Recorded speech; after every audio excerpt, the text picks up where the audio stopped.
A very warm good evening to everyone. എല്ലാവരും join ചെയ്തു എന്ന് വിചാരിക്കുന്നു. എൻ്റെ വോയിസ് ക്ലിയർ ആണെന്ന് വിചാരിക്കുന്നു. ഓക്കെ. അപ്പോൾ ജോയിൻ ചെയ്ത എല്ലാവരെയും ഡിനോവോ അക്കാഡമിയുടെ വെരി ഫസ്റ്റ് ഓറിയന്റേഷനിലേക്ക് സ്വാഗതം ചെയ്യുന്നു. നമ്മൾ നമ്മുടെ സെഷൻ വളരെ വെയിറ്റ് ചെയ്തിരുന്നൊരു സെഷനാണ്. നമ്മൾ സ്റ്റാർട്ട് ചെയ്യുകയാണ്.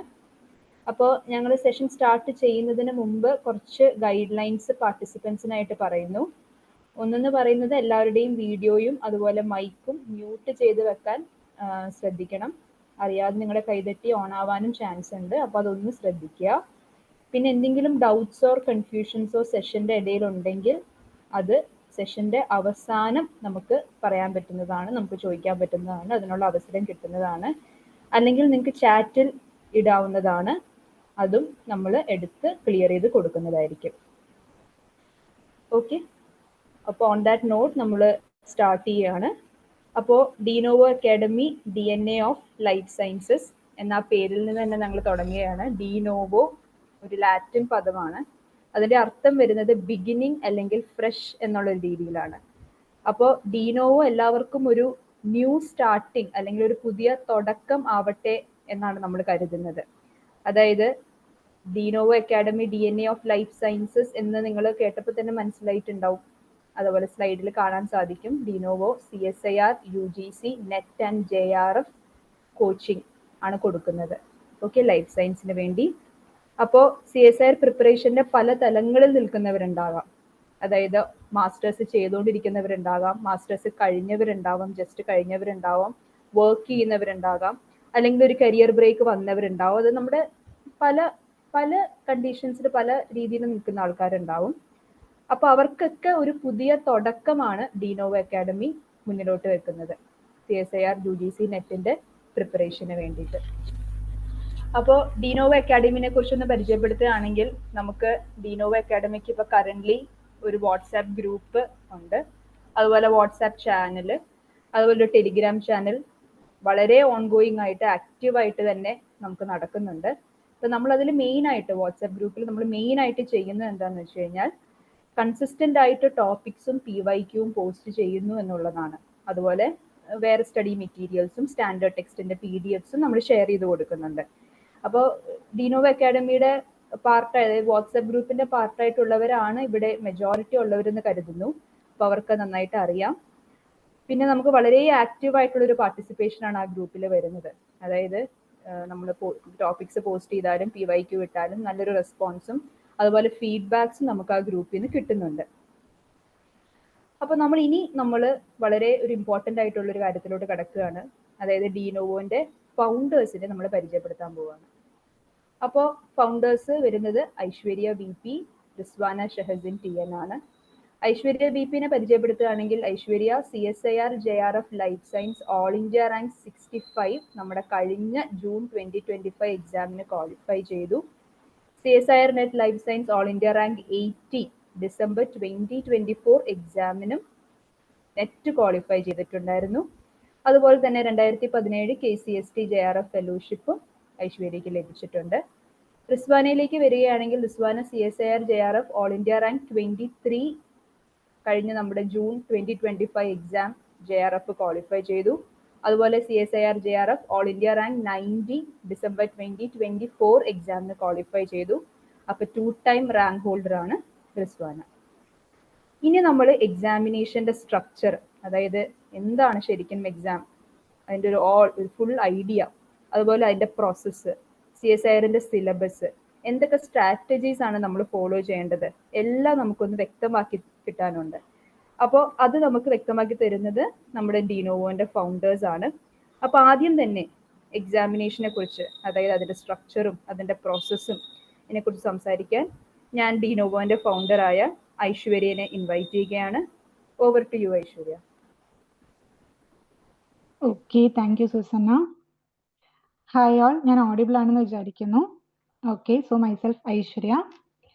അപ്പം നമുക്ക് CSIRൻ്റെ സ്ട്രക്ചർ എന്താണ് എന്നൊക്കെ നോക്കുകയാണെങ്കിൽ, CSIR നമുക്കറിയാം council of scientific and industrial research എന്ന് പറയുന്ന അതിൻ്റെ ഒരു അബ്രിവിയേഷനാണ് CSIR. കൂടാതെ യൂണിവേഴ്സിറ്റി ഗ്രാൻസ് കമ്മീഷൻ UGC, ഈ രണ്ട് കൗൺസിലും ചേർന്നിട്ടാണ് joint CSIR UGC net and JRF examination conduct ചെയ്യുന്നത്.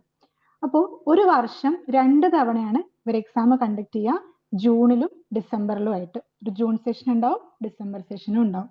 മോഡ് ഓഫ് എക്സാമിനേഷൻ നോക്കുകയാണെങ്കിൽ കമ്പ്യൂട്ടർ ബേസ്ഡ് ടെസ്റ്റ് ആണ്, അതായത് ഓൺലൈൻ എക്സാമിനേഷൻ ആണ് നടക്കുന്നത്. യൂഷ്വലി അത് 2 ഷിഫ്റ്റിലായിട്ടാണ് നടക്കുക. ഒരു മോർണിംഗ് ഷിഫ്റ്റും ഉണ്ടാവും, എഗെയിൻ ഒരു നൂൺ ഷിഫ്റ്റും ഉണ്ടാവും. പിന്നെ റിസൾട്ട് നമുക്ക് ലഭിക്കുന്നത് പെർസെന്റൈൽ സ്കോറിന്റെ ബേസിസിലാണ്. പെർസെന്റൈൽ എന്ന് വെച്ച് കഴിഞ്ഞാൽ ടോട്ടൽ എത്ര സ്റ്റുഡൻസ് അപ്പിയർ ചെയ്തു, ആ അപ്പിയർ ചെയ്ത സ്റ്റുഡൻസിൽ ടോപ്പ് സ്കോർ, അതായത് ഹയസ്റ്റ് സ്കോർ ആരാണോ നേടിയത് അതിന്റെയൊക്കെ ബേസിസിലായിരിക്കും നമ്മുടെ റിസൾട്ട് വരുന്നത്. ഓക്കെ, അപ്പോൾ ഇവിടെ തന്നിട്ടുള്ള ഈ ടേബിൾ എന്ന് പറയുന്നത് ഈ ലാസ്റ്റ് സെഷൻ, അതായത് ജൂൺ 2025 സെഷനിലുള്ള ഒരു എക്സാമിന്റെ സ്റ്റാറ്റിസ്റ്റിക്സ് ആണ്. എത്ര പേര് രജിസ്റ്റർ ചെയ്തു, എത്ര പേര് എക്സാം അറ്റൻഡ് ചെയ്തിട്ടുണ്ടെന്നുള്ളതിന്റെ ഒരു സ്റ്റാറ്റിസ്റ്റിക്സ് ആണ് നമുക്ക് കാണാൻ പറ്റുന്നത്. അതിൽ ലൈഫ് സയൻസസ് കാണാം, ഷിഫ്റ്റ് 1 ലൈഫ് സയൻസ് കാണാം, എർത്ത് സയൻസ് കാണാം. അങ്ങനെ ടോട്ടൽ 5 സബ്ജക്റ്റിലാണ് CSIR എക്സാം കണ്ടക്ട് ചെയ്യുന്നത്. Life science, earth science, chemical science, mathematical and physical sciences, ഇങ്ങനെ 5 സബ്ജക്റ്റിലാണ് CSIR and UGC net and JRF examination conduct ചെയ്യുന്നത്. അതിൽ ലൈഫ് സയൻസസിൽ നമുക്ക് കാണാൻ പറ്റുന്നുണ്ട് 60,000 സംതിങ് സ്റ്റുഡൻസ് ആണ് അപ്പിയർ ചെയ്തിട്ടുള്ളത്. ഓക്കെ, അങ്ങനെ ഓവറോൾ ഓരോ സബ്ജക്റ്റ് എടുത്ത് നോക്കി അവസാനം total number of students register ചെയ്തതും അപ്പിയർ ചെയ്തതും കാണാം. അതിൽ ഓൾമോസ്റ്റ് ഒരു 1,47,732 സ്റ്റുഡൻസ് ആണ് അപ്പിയർ ചെയ്തിട്ടുള്ളത്. ഈ 1.5 ലക്ഷത്തോളം വരുന്ന സ്റ്റുഡൻസിൽ നിന്നാണ് ഒരു 2,893 സ്റ്റുഡൻസ് എന്ത് ചെയ്യുന്നത്, JRF എന്ന് പറയുന്ന കാറ്റഗറി ക്ലിയർ ചെയ്യുന്നത്. അപ്രോക്സിമേറ്റ്ലി ഒരു 2% students of totally appeared students. Okay, അത് കഴിഞ്ഞിട്ട് റിമൈനിങ് സ്റ്റുഡൻസിൽ നിന്നും ഒരു 2% സ്റ്റുഡൻസ് ആണ് നെറ്റ് എന്ന് പറയുന്ന കാറ്റഗറി ക്വാളിഫൈ ചെയ്യുന്നത്. 2,886 ആയിരുന്നു ഇത്തവണത്തെ നെറ്റ് ക്വാളിഫൈ ചെയ്ത സ്റ്റുഡൻസിന്റെ എണ്ണം. ഇനി വരുന്നത് തേർഡ് കാറ്റഗറിയാണ്. JRFും ക്വാളിഫൈ ചെയ്തു, നെറ്റും ക്വാളിഫൈ ചെയ്ത്, ഇനി ബാക്കി ഈ 1.5 ലക്ഷം സ്റ്റുഡൻസിൽ നിന്നും ബാക്കി വരുന്ന സ്റ്റുഡൻസിൽ നിന്നും ഒരു 9,232 സ്റ്റുഡൻസ് ആണ് കാറ്റഗറി 3 ക്വാളിഫൈ ചെയ്തിട്ടുള്ളത്. അപ്പൊ ഇതാണ് ഒരു ഓവറോൾ സ്റ്റാറ്റിക്സ്. ഒരു 1.5 ലക്ഷത്തോളം വരുന്ന കുട്ടികളിൽ നിന്നും 2% സ്റ്റുഡൻസ് JRF ക്വാളിഫൈ ചെയ്യുന്നു, വീണ്ടും ഒരു 2% സ്റ്റുഡൻസ് നെറ്റ് ക്വാളിഫൈ ചെയ്യുന്നു, പിന്നെ ഒരു അപ്രോക്സിമേറ്റ്ലി 10,000 സ്റ്റുഡൻസ് കാറ്റഗറി 3 ക്വാളിഫൈ ചെയ്യുന്നു. കാറ്റഗറി 1, 2, 3 എന്താണെന്നൊക്കെ നമുക്ക് നോക്കാം. അതിനു മുന്നേ എക്സാമിനേഷൻ പാറ്റേൺ. ഓക്കെ, അപ്പോൾ നമുക്ക് എക്സാമിനേഷൻ ക്വസ്റ്റ്യൻ പേപ്പർ നോക്കുകയാണെങ്കിൽ ലൈഫ് സയൻസിന്റെ കേസിൽ ABC എന്ന് പറഞ്ഞ് 3 പാർട്ടുകളിലായിട്ടാണ് ക്വസ്റ്റ്യൻസ് അവൈലബിൾ ആവുക. A എന്ന് പറയുന്നത് സിമ്പിൾ മാത്തമാറ്റിക്സും ലോജിക്കൽ റീസണിങ് ഒക്കെയാണ് ഉണ്ടാവുക. അവിടെ നമുക്ക് 20 ക്വസ്റ്റ്യൻസ് ഉണ്ടാവും ടോട്ടൽ. അതിൽ നിന്ന് നമ്മൾ എഴുതേണ്ട മാക്സിമം നമ്പർ ഓഫ് ക്വസ്റ്റ്യൻസ് എന്ന് പറയുന്നത് 15 ആണ്. പോസിറ്റീവ് മാർക്സ്, അതായത് നമ്മളൊരു ഉത്തരം ശരിയാക്കുമ്പോൾ അതിന് നമുക്ക് കിട്ടുന്ന മാർക്ക് 2 ആണ്. നെഗറ്റീവ് മാർക്കിംഗ് ഉണ്ട്, 0.5 ആണ് നെഗറ്റീവ് മാർക്കിംഗ്. ഇനി പാർട്ട് ബിയിലോട്ട് വരുമ്പോൾ പാർട്ട് B ആൻഡ് C എന്ന് പറയുന്നത് നമ്മുടെ സബ്ജക്റ്റ് ആണ്, ലൈഫ് സയൻസ് ആണ്. സോ അതിൽ ബിയിൽ മെമ്മറി ബേസ്ഡ് ക്വസ്റ്റ്യൻസ് ആയിരിക്കും, സിയിൽ അനലിറ്റിക്കൽ ക്വസ്റ്റ്യൻസ് ആണ് ഉണ്ടാവുന്നത്. അപ്പോൾ പാർട്ട് ബിയിലോട്ട് നോക്കിക്കഴിഞ്ഞാൽ അതിൽ ടോട്ടൽ നമ്പർ ഓഫ് ക്വസ്റ്റ്യൻസ് എന്ന് പറയുന്നത് 50 ആണ്. അതിൽ നമുക്ക് maximum number of questions attend ചെയ്യാൻ പറ്റുന്നത് 35 ആണ്. 2 മാർക്കാണ് ഓരോ കറക്റ്റ് ആൻസറിനും നമുക്ക് കിട്ടുക. നെഗറ്റീവ് മാർക്കിംഗ് 0.5 ആണ്. ഓക്കെ, ദെൻ പാർട്ട് സിയിലോട്ട് വരുമ്പം ടോട്ടൽ ക്വസ്റ്റ്യൻസ് അവിടെ നമുക്ക് 75 ഉണ്ടാവും. അതിൽ നിന്ന് നമുക്ക് ഏറ്റവും നന്നായിട്ട് അറിയാവുന്ന 25 ക്വസ്റ്റ്യൻസോളം നമുക്ക് അറ്റൻഡ് ചെയ്യാൻ പറ്റുന്നതാണ്. കറക്റ്റ് ആൻസറിന് നമുക്ക് കിട്ടുന്നത് 4 മാർക്സ് ആണ്. പക്ഷേ നെഗറ്റീവ് മാർക്ക് ഈ ഒരു കാറ്റഗറിയിൽ, അത് പാർട്ട് സിയിൽ നെഗറ്റീവ് മാർക്കിംഗ് കൂടുതലാണ്. 1 മാർക്കാണ് ഓരോ തെറ്റുത്തരത്തിലും നമുക്ക് നഷ്ടമാവും. അങ്ങനെ ടോട്ടൽ 145 ക്വസ്റ്റ്യൻസിൽ നമ്മൾ അറ്റൻഡ് ചെയ്യേണ്ടത് 75 ക്വസ്റ്റ്യൻസ് ആണ്. ഓക്കെ, അങ്ങനെ ടോട്ടൽ ഓവറോൾ സ്കോർ നോക്കുകയാണെങ്കിൽ 200 സ്കോർ ആണ് വരുന്നത്, 200 മാർക്സ് ആണ് വരുന്നത്. ഇനി ഡ്യൂറേഷൻ ഓഫ് എക്സാം പറയുകയാണെങ്കിൽ ഇറ്റ് ഇസ് 180 മിനിറ്റ്സ്, അതായത് 3 മണിക്കൂറാണ് നമുക്ക് എക്സാം എഴുതാനുള്ള സമയമുള്ളത്. ഓക്കെ, പിന്നെ ഈ ടേബിൾ എന്ന് പറയുന്നത് നമ്മുടെ ലാസ്റ്റത്തെ സെഷൻ, അതായത് ജൂൺ 2025 എക്സാം നടന്ന എക്സാമിനേഷന്റെ കട്ട് ഓഫ് ആണ്. അപ്പൊ ഇതിൽ കാറ്റഗറി 1, 2, 3 എന്ന് പറഞ്ഞ് മാർക്ക് ചെയ്തിട്ടുണ്ട്. കാറ്റഗറി 1 എന്ന് പറയുന്നത് JRF ആണ്. അതിന് UR അൺറിസർവ്ഡ് കാറ്റഗറിയിൽ പെർസെൻറ്റേജ് സ്കോർ നോക്കുകയാണെങ്കിൽ 51.5 ആയിരുന്നു കട്ട് ഓഫ്. അതിന് മാർക്സിന്റെ നോക്കുകയാണെങ്കിൽ 103 മാർക്ക് കിട്ടിയാലാണ് അൺറിസർവ്ഡ് കാറ്റഗറിയിലുള്ള ഒരു സ്റ്റുഡന്റിന് JRF എന്ന് പറയുന്ന ഫെലോഷിപ്പ്, അത് JRF എന്ന് പറയുന്ന കാറ്റഗറി ക്വാളിഫൈ ചെയ്യാൻ വേണ്ടി പറ്റുന്നത്. അതുപോലെ എല്ലാ കാറ്റഗറിയുടെയും മാർക്സ് നമുക്ക് ഇതിൽ കാണാൻ പറ്റും. സെക്കൻഡ് കാറ്റഗറി 2 ആണ് എലിജിബിലിറ്റി ഫോർ അസിസ്റ്റന്റ് പ്രൊഫസർ, അതായത് നെറ്റ്, അതിൻ്റെതും പെർസെൻറ്റേജ് ആൻഡ് മാർക്സ് കൊടുത്തിട്ടുണ്ട്. അതുപോലെ തന്നെ കാറ്റഗറി 3ൻ്റെതും കൊടുത്തിട്ടുണ്ട്. ഇതൊന്ന് അനലൈസ് ചെയ്യാവുന്നതാണ്. ഓക്കെ, അപ്പോൾ എന്തുകൊണ്ടാണ് CSIR UGC നമുക്ക് ഇത്രയും ഇമ്പോർട്ടൻ്റ് ആയിട്ടുള്ളത്? ഓരോ ലൈഫ് സയൻസ് MSc കഴിഞ്ഞിറങ്ങുന്ന ഓരോ സ്റ്റുഡൻസിനും എന്തുകൊണ്ട് CSIR UGC വളരെ ഇമ്പോർട്ടൻ്റ് ആണ് എന്നുള്ളത് പറയാം. അപ്പോൾ നമ്മൾ പറഞ്ഞു കാറ്റഗറി 1, 2 ആൻഡ് 3 ഉണ്ടെന്ന് പറഞ്ഞു. കാറ്റഗറി 1 എന്ന് പറയുന്നത് നെറ്റ് വിത്ത് JRF ആണ് നമുക്ക് അവിടെ ക്വാളിഫൈ ചെയ്യാൻ പറ്റുന്നത്. നമ്മൾ ഒരു PhDക്ക് ജോയിൻ ചെയ്യുകയാണെങ്കിൽ നല്ലൊരു റിസർച്ച് ഫെലോഷിപ്പോട് കൂടി തന്നെ നമുക്ക് PhDക്ക് ജോയിൻ ചെയ്യാൻ വേണ്ടി പറ്റുന്നതാണ്. CSIRന്റെ ഫെലോഷിപ്പ് എന്ന് പറയുന്നത് നമുക്കറിയാം 37,000 പ്ലസ് HRA ആണ്.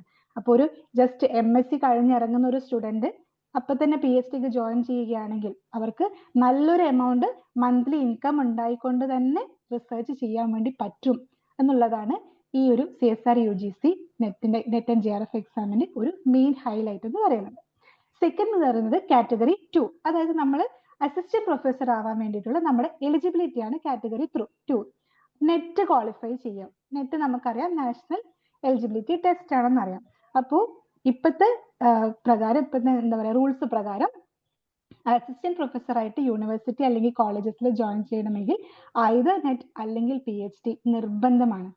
സോ നെറ്റ് ക്ലിയർ ചെയ്താൽ മാത്രമേ നമുക്കൊരു കോളേജ് അല്ലെങ്കിൽ യൂണിവേഴ്സിറ്റിയിൽ അസിസ്റ്റന്റ് പ്രൊഫസർഷിപ്പ് എന്ന് പറയുന്ന പോസ്റ്റിലേക്ക് അപ്ലൈ ചെയ്യാൻ വേണ്ടി പറ്റുള്ളൂ. അതാണ് കാറ്റഗറി 2. ഇനി തേർഡ് കാറ്റഗറി എന്ന് പറയുന്നത് നമുക്ക് ഒരുപാട് യൂണിവേഴ്സിറ്റീസിലാണെങ്കിലും ഇൻസ്റ്റിറ്റ്യൂഷൻസിലാണെങ്കിലും കോളേജസിലാണെങ്കിലും PhDക്ക് നമുക്ക് എൻറോൾ ചെയ്യാൻ വേണ്ടി പറ്റും എന്നുള്ളതാണ് കാറ്റഗറി 3 കൊണ്ട് ഉദ്ദേശിക്കുന്നത്. ഓക്കെ, അവിടെ ഫെലോഷിപ്പ് ഉണ്ടാവില്ല, ബട്ട് നമുക്ക് എൻറോൾ ചെയ്യാൻ വേണ്ടി പറ്റും, PhDക്ക് എൻറോൾ ചെയ്യാൻ വേണ്ടി പറ്റും. ഒരുപാട് മറ്റ് ഫെലോഷിപ്പ് ഉണ്ട്, ലൈക്ക് ജോയിൻ ചെയ്തതിന് ശേഷം നമുക്ക് അപ്ലൈ ചെയ്ത് അല്ലെങ്കിൽ സിനോപ്സിസ് ഒക്കെ സബ്മിറ്റ് ചെയ്ത് നമുക്ക് കിട്ടുന്ന ഫെലോഷിപ്സ് ഒക്കെ ഉണ്ട്. അതിനൊക്കെയും അപ്ലൈ ചെയ്യാൻ വേണ്ടിയിട്ട് ഈ കാറ്റഗറി 3 ക്വാളിഫൈ ചെയ്യുന്നതോടുകൂടി നമുക്ക് സാധിക്കുന്നതാണ്. പിന്നെ നമ്മുടെ ലൈഫ് സയൻസ് കോൺസെപ്റ്റിന്റെ നമുക്ക് സ്ട്രോങ് ആക്കാം എന്നുള്ളത് അതൊരു ഇമ്പോർട്ടൻ്റ് ആയിട്ടുള്ള പോയിന്റ് ആണ്. ബിക്കോസ് നമ്മൾ 10th കഴിഞ്ഞു, +2 കഴിഞ്ഞു, ഡിഗ്രി MSc ഒക്കെ കഴിഞ്ഞിട്ടാണ് ഇവിടെ വരുന്നുണ്ടാവുക. പക്ഷെ അപ്പോഴൊന്നും മനസ്സിലാവാത്ത, അല്ലെങ്കിൽ അന്നൊക്കെ അറിയാം പക്ഷെ ഡീപ്പായിട്ട് അറിയാത്ത അല്ലെങ്കിൽ മിസ്സായി പോയിട്ടുള്ള പല ബേസിക് കോൺസെപ്റ്റും അതിന്റെ അഡ്വാൻസ്ഡ് കോൺസെപ്റ്റും വളരെ സ്ട്രോങ് ആക്കാൻ വേണ്ടി നമുക്ക് ഈ ഒരു CSIRന്റെ പ്രിപ്പറേഷനിലൂടെ സാധിക്കുമെന്നുള്ളതാണ്. അത് നമ്മളൊരു റിസർച്ച് ലൈഫിലോട്ടേക്ക് ഇറങ്ങുമ്പോൾ അതിന്റെ ഇമ്പോർട്ടൻസ് എന്ന് പറയുന്നത് വളരെ വലുതാണ്. അപ്പോൾ അതും ഈ ഒരു പ്രിപ്പറേഷന്റെ മെയിൻ ഹൈലൈറ്റ് ആണ്. അതുപോലെ CSIR നെറ്റ് ക്വാളിഫൈ ചെയ്ത് കഴിഞ്ഞാൽ അതൊരു ലൈഫ് ടൈം അച്ചീവ്മെന്റ് ആണ്. നമ്മൾ എപ്പോൾ നമ്മുടെ CV ക്രിയേറ്റ് ചെയ്യുമ്പോഴും CSIR നെറ്റ് ക്വാളിഫൈ ചെയ്തിട്ടുണ്ടെന്ന് പറഞ്ഞു കഴിഞ്ഞാൽ അതിന് വാലിഡിറ്റി ഇല്ല, ലൈഫ് ടൈം വാലിഡിറ്റി ആണ്. സോ അതും വളരെ ഇമ്പോർട്ടൻ്റ് ആയിട്ടുള്ളൊരു മാറ്റർ ആണ്. സോ അതുകൊണ്ടാണ് CSIR UGC net and JRF വളരെ ഇമ്പോർട്ടൻ്റ് ആണ് ഓരോ ലൈഫ് സയൻസ് സ്റ്റുഡൻറ്റിനും എന്ന് പറയുന്നത്. ഇനി നമുക്കിതിന്റെ സിലബസും ബാക്കി കാര്യങ്ങളൊക്കെ കൂടുതൽ കേൾക്കാം. ഞാനിപ്പോൾ എൻ്റെ സെഷൻ റിസ്വാനക്ക് ഹാൻഡ് ഓവർ ചെയ്യാണ്. Welcome Rizwana. Thank you Aishwarya. Good evening every one. ഞാൻ ഓഡിബിൾ ആണെന്ന് വിശ്വസിക്കുന്നു. നമുക്ക് ഇനി CSIRന്റെ സിലബസിനെ കുറിച്ചിട്ടുള്ള ഒരു ഓവർവ്യൂവിലോട്ട് പോകാം. ടോട്ടൽ നിങ്ങൾ ഈ കാണുന്ന പോലെ 13 യൂണിറ്റ്സ് ആണുള്ളത്. ഈ ഓരോ യൂണിറ്റിലും നമുക്ക് ഒരുപാട് കാര്യങ്ങൾ പഠിക്കാനുണ്ട്. പക്ഷെ സിസ്റ്റമാറ്റിക് ആയിട്ട് പഠിച്ചു കഴിഞ്ഞാൽ ഇത് മാനേജബിൾ ആണ്. അപ്പൊ നമുക്ക് ഇനി ഓരോരോ യൂണിറ്റ് ആയിട്ട് നോക്കാം.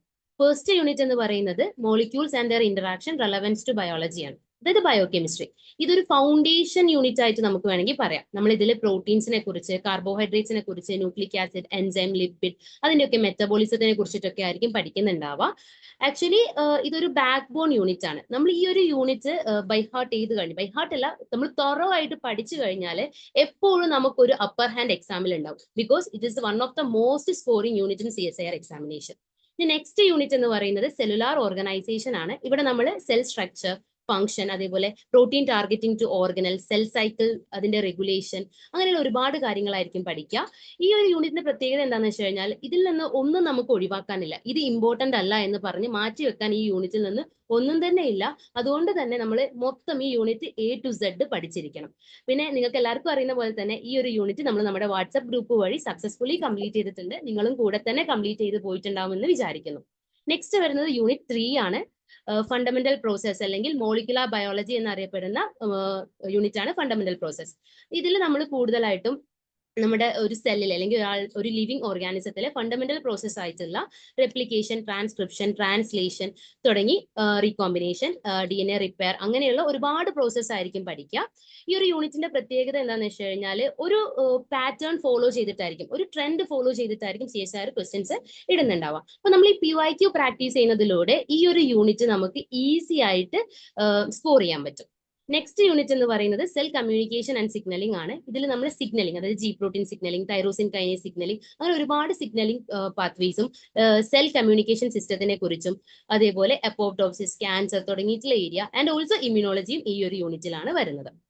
നെക്സ്റ്റ് യൂണിറ്റ് ഡെവലപ്മെന്റ് ബയോളജി ആണ്. ഇതിൽ നമ്മൾ embryonic development, pattern formation, axis determination, അതേപോലെ മോഡൽ ഓർഗാനിസംസ് ആയിട്ടുള്ള ഡ്രോസോഫില, സി എലഗൻസ്, സി ഓയിച്ചിൻ തുടങ്ങിയിട്ടുള്ള ഒരുപാട് ഓർഗാനിസത്തിന്റെ ഡെവലപ്മെന്റ് ആയിരിക്കും പഠിക്കുന്നുണ്ടാവുക. ഈ ഒരു യൂണിറ്റിന്റെ പ്രത്യേകത എന്താണെന്ന് വെച്ച് കഴിഞ്ഞാൽ ഇതിൽ നിന്ന് നമ്മൾ പഠിക്കുന്ന ടെക്സ്റ്റിൽ നിന്ന് അതേ ലൈൻസ് യൂസ് ചെയ്തിട്ടുള്ള ക്വസ്റ്റ്യൻസ് ഈ ഒരു ഭാഗത്ത് നിന്ന് വരാറുണ്ട്. അതുകൊണ്ട് തന്നെ നമ്മൾ ഒരു സ്റ്റാൻഡേർഡ് ടെക്സ്റ്റ് ഫോളോ ചെയ്തിട്ട് ഈ യൂണിറ്റ് പഠിച്ചിട്ടുണ്ടെങ്കിൽ നമുക്ക് ഈസി ആയിട്ട് ഈ ഒരു യൂണിറ്റിൽ നിന്ന് ഒരുപാട് മാർക്ക് സ്കോർ ചെയ്യാൻ പറ്റും. അടുത്ത യൂണിറ്റ് പറയുന്നത് സിസ്റ്റം ഫിസിയോളജി പ്ലാന്റ് ആണ്, അതായത് ബോട്ടണി. അപ്പൊ ബോട്ടണി പഠിച്ചിട്ടുള്ള ആൾക്കാർക്ക് ഏറ്റവും കൂടുതൽ സ്കോർ ചെയ്യാൻ പറ്റുക ഈ ഒരു യൂണിറ്റിൽ നിന്നാണ്. പിന്നെ ബാക്കിയുള്ള, അതായത് ബോട്ടണി അല്ലാത്ത ആൾക്കാർക്കും ഇതിൽ നിന്ന് സ്കോർ ചെയ്യാൻ പറ്റും. എന്തുകൊണ്ടാന്ന് വെച്ച് കഴിഞ്ഞാൽ പ്രഡിക്റ്റബിൾ ആയിട്ടുള്ള ഒരു പാറ്റേൺ, അതായത് ഇന്ന ഏരിയയിൽ നിന്ന് ഇന്ന ക്വസ്റ്റ്യൻ എന്നുള്ള രീതിയിലാണ് ഇതുവരെ പ്ലാന്റ് ഫിസിയോളജിയിൽ നിന്ന് നമുക്ക് ക്വസ്റ്റ്യൻസ് കണ്ടുവന്നിട്ടുള്ളത്. നെക്സ്റ്റ് ആനിമൽ ഫിസിയോളജി ആണ്. ഇതിൽ നമ്മൾ ഹ്യൂമൻ ഫിസിയോളജി, അതായത് nervous system, cardiovascular system, respiratory system, endocrinology, reproduction തുടങ്ങിയിട്ടുള്ള ഒരുപാട് വലിയ വലിയ ഭാഗങ്ങളാണ് പഠിക്കുന്നത്. അപ്പോൾ ഈ ഒരു യൂണിറ്റ് മൊത്തം A to Z കവർ ചെയ്യാൻ പോയി കഴിഞ്ഞാൽ നമുക്ക് ടൈം മാനേജ്മെന്റിന്റെ ഇഷ്യൂ വരും.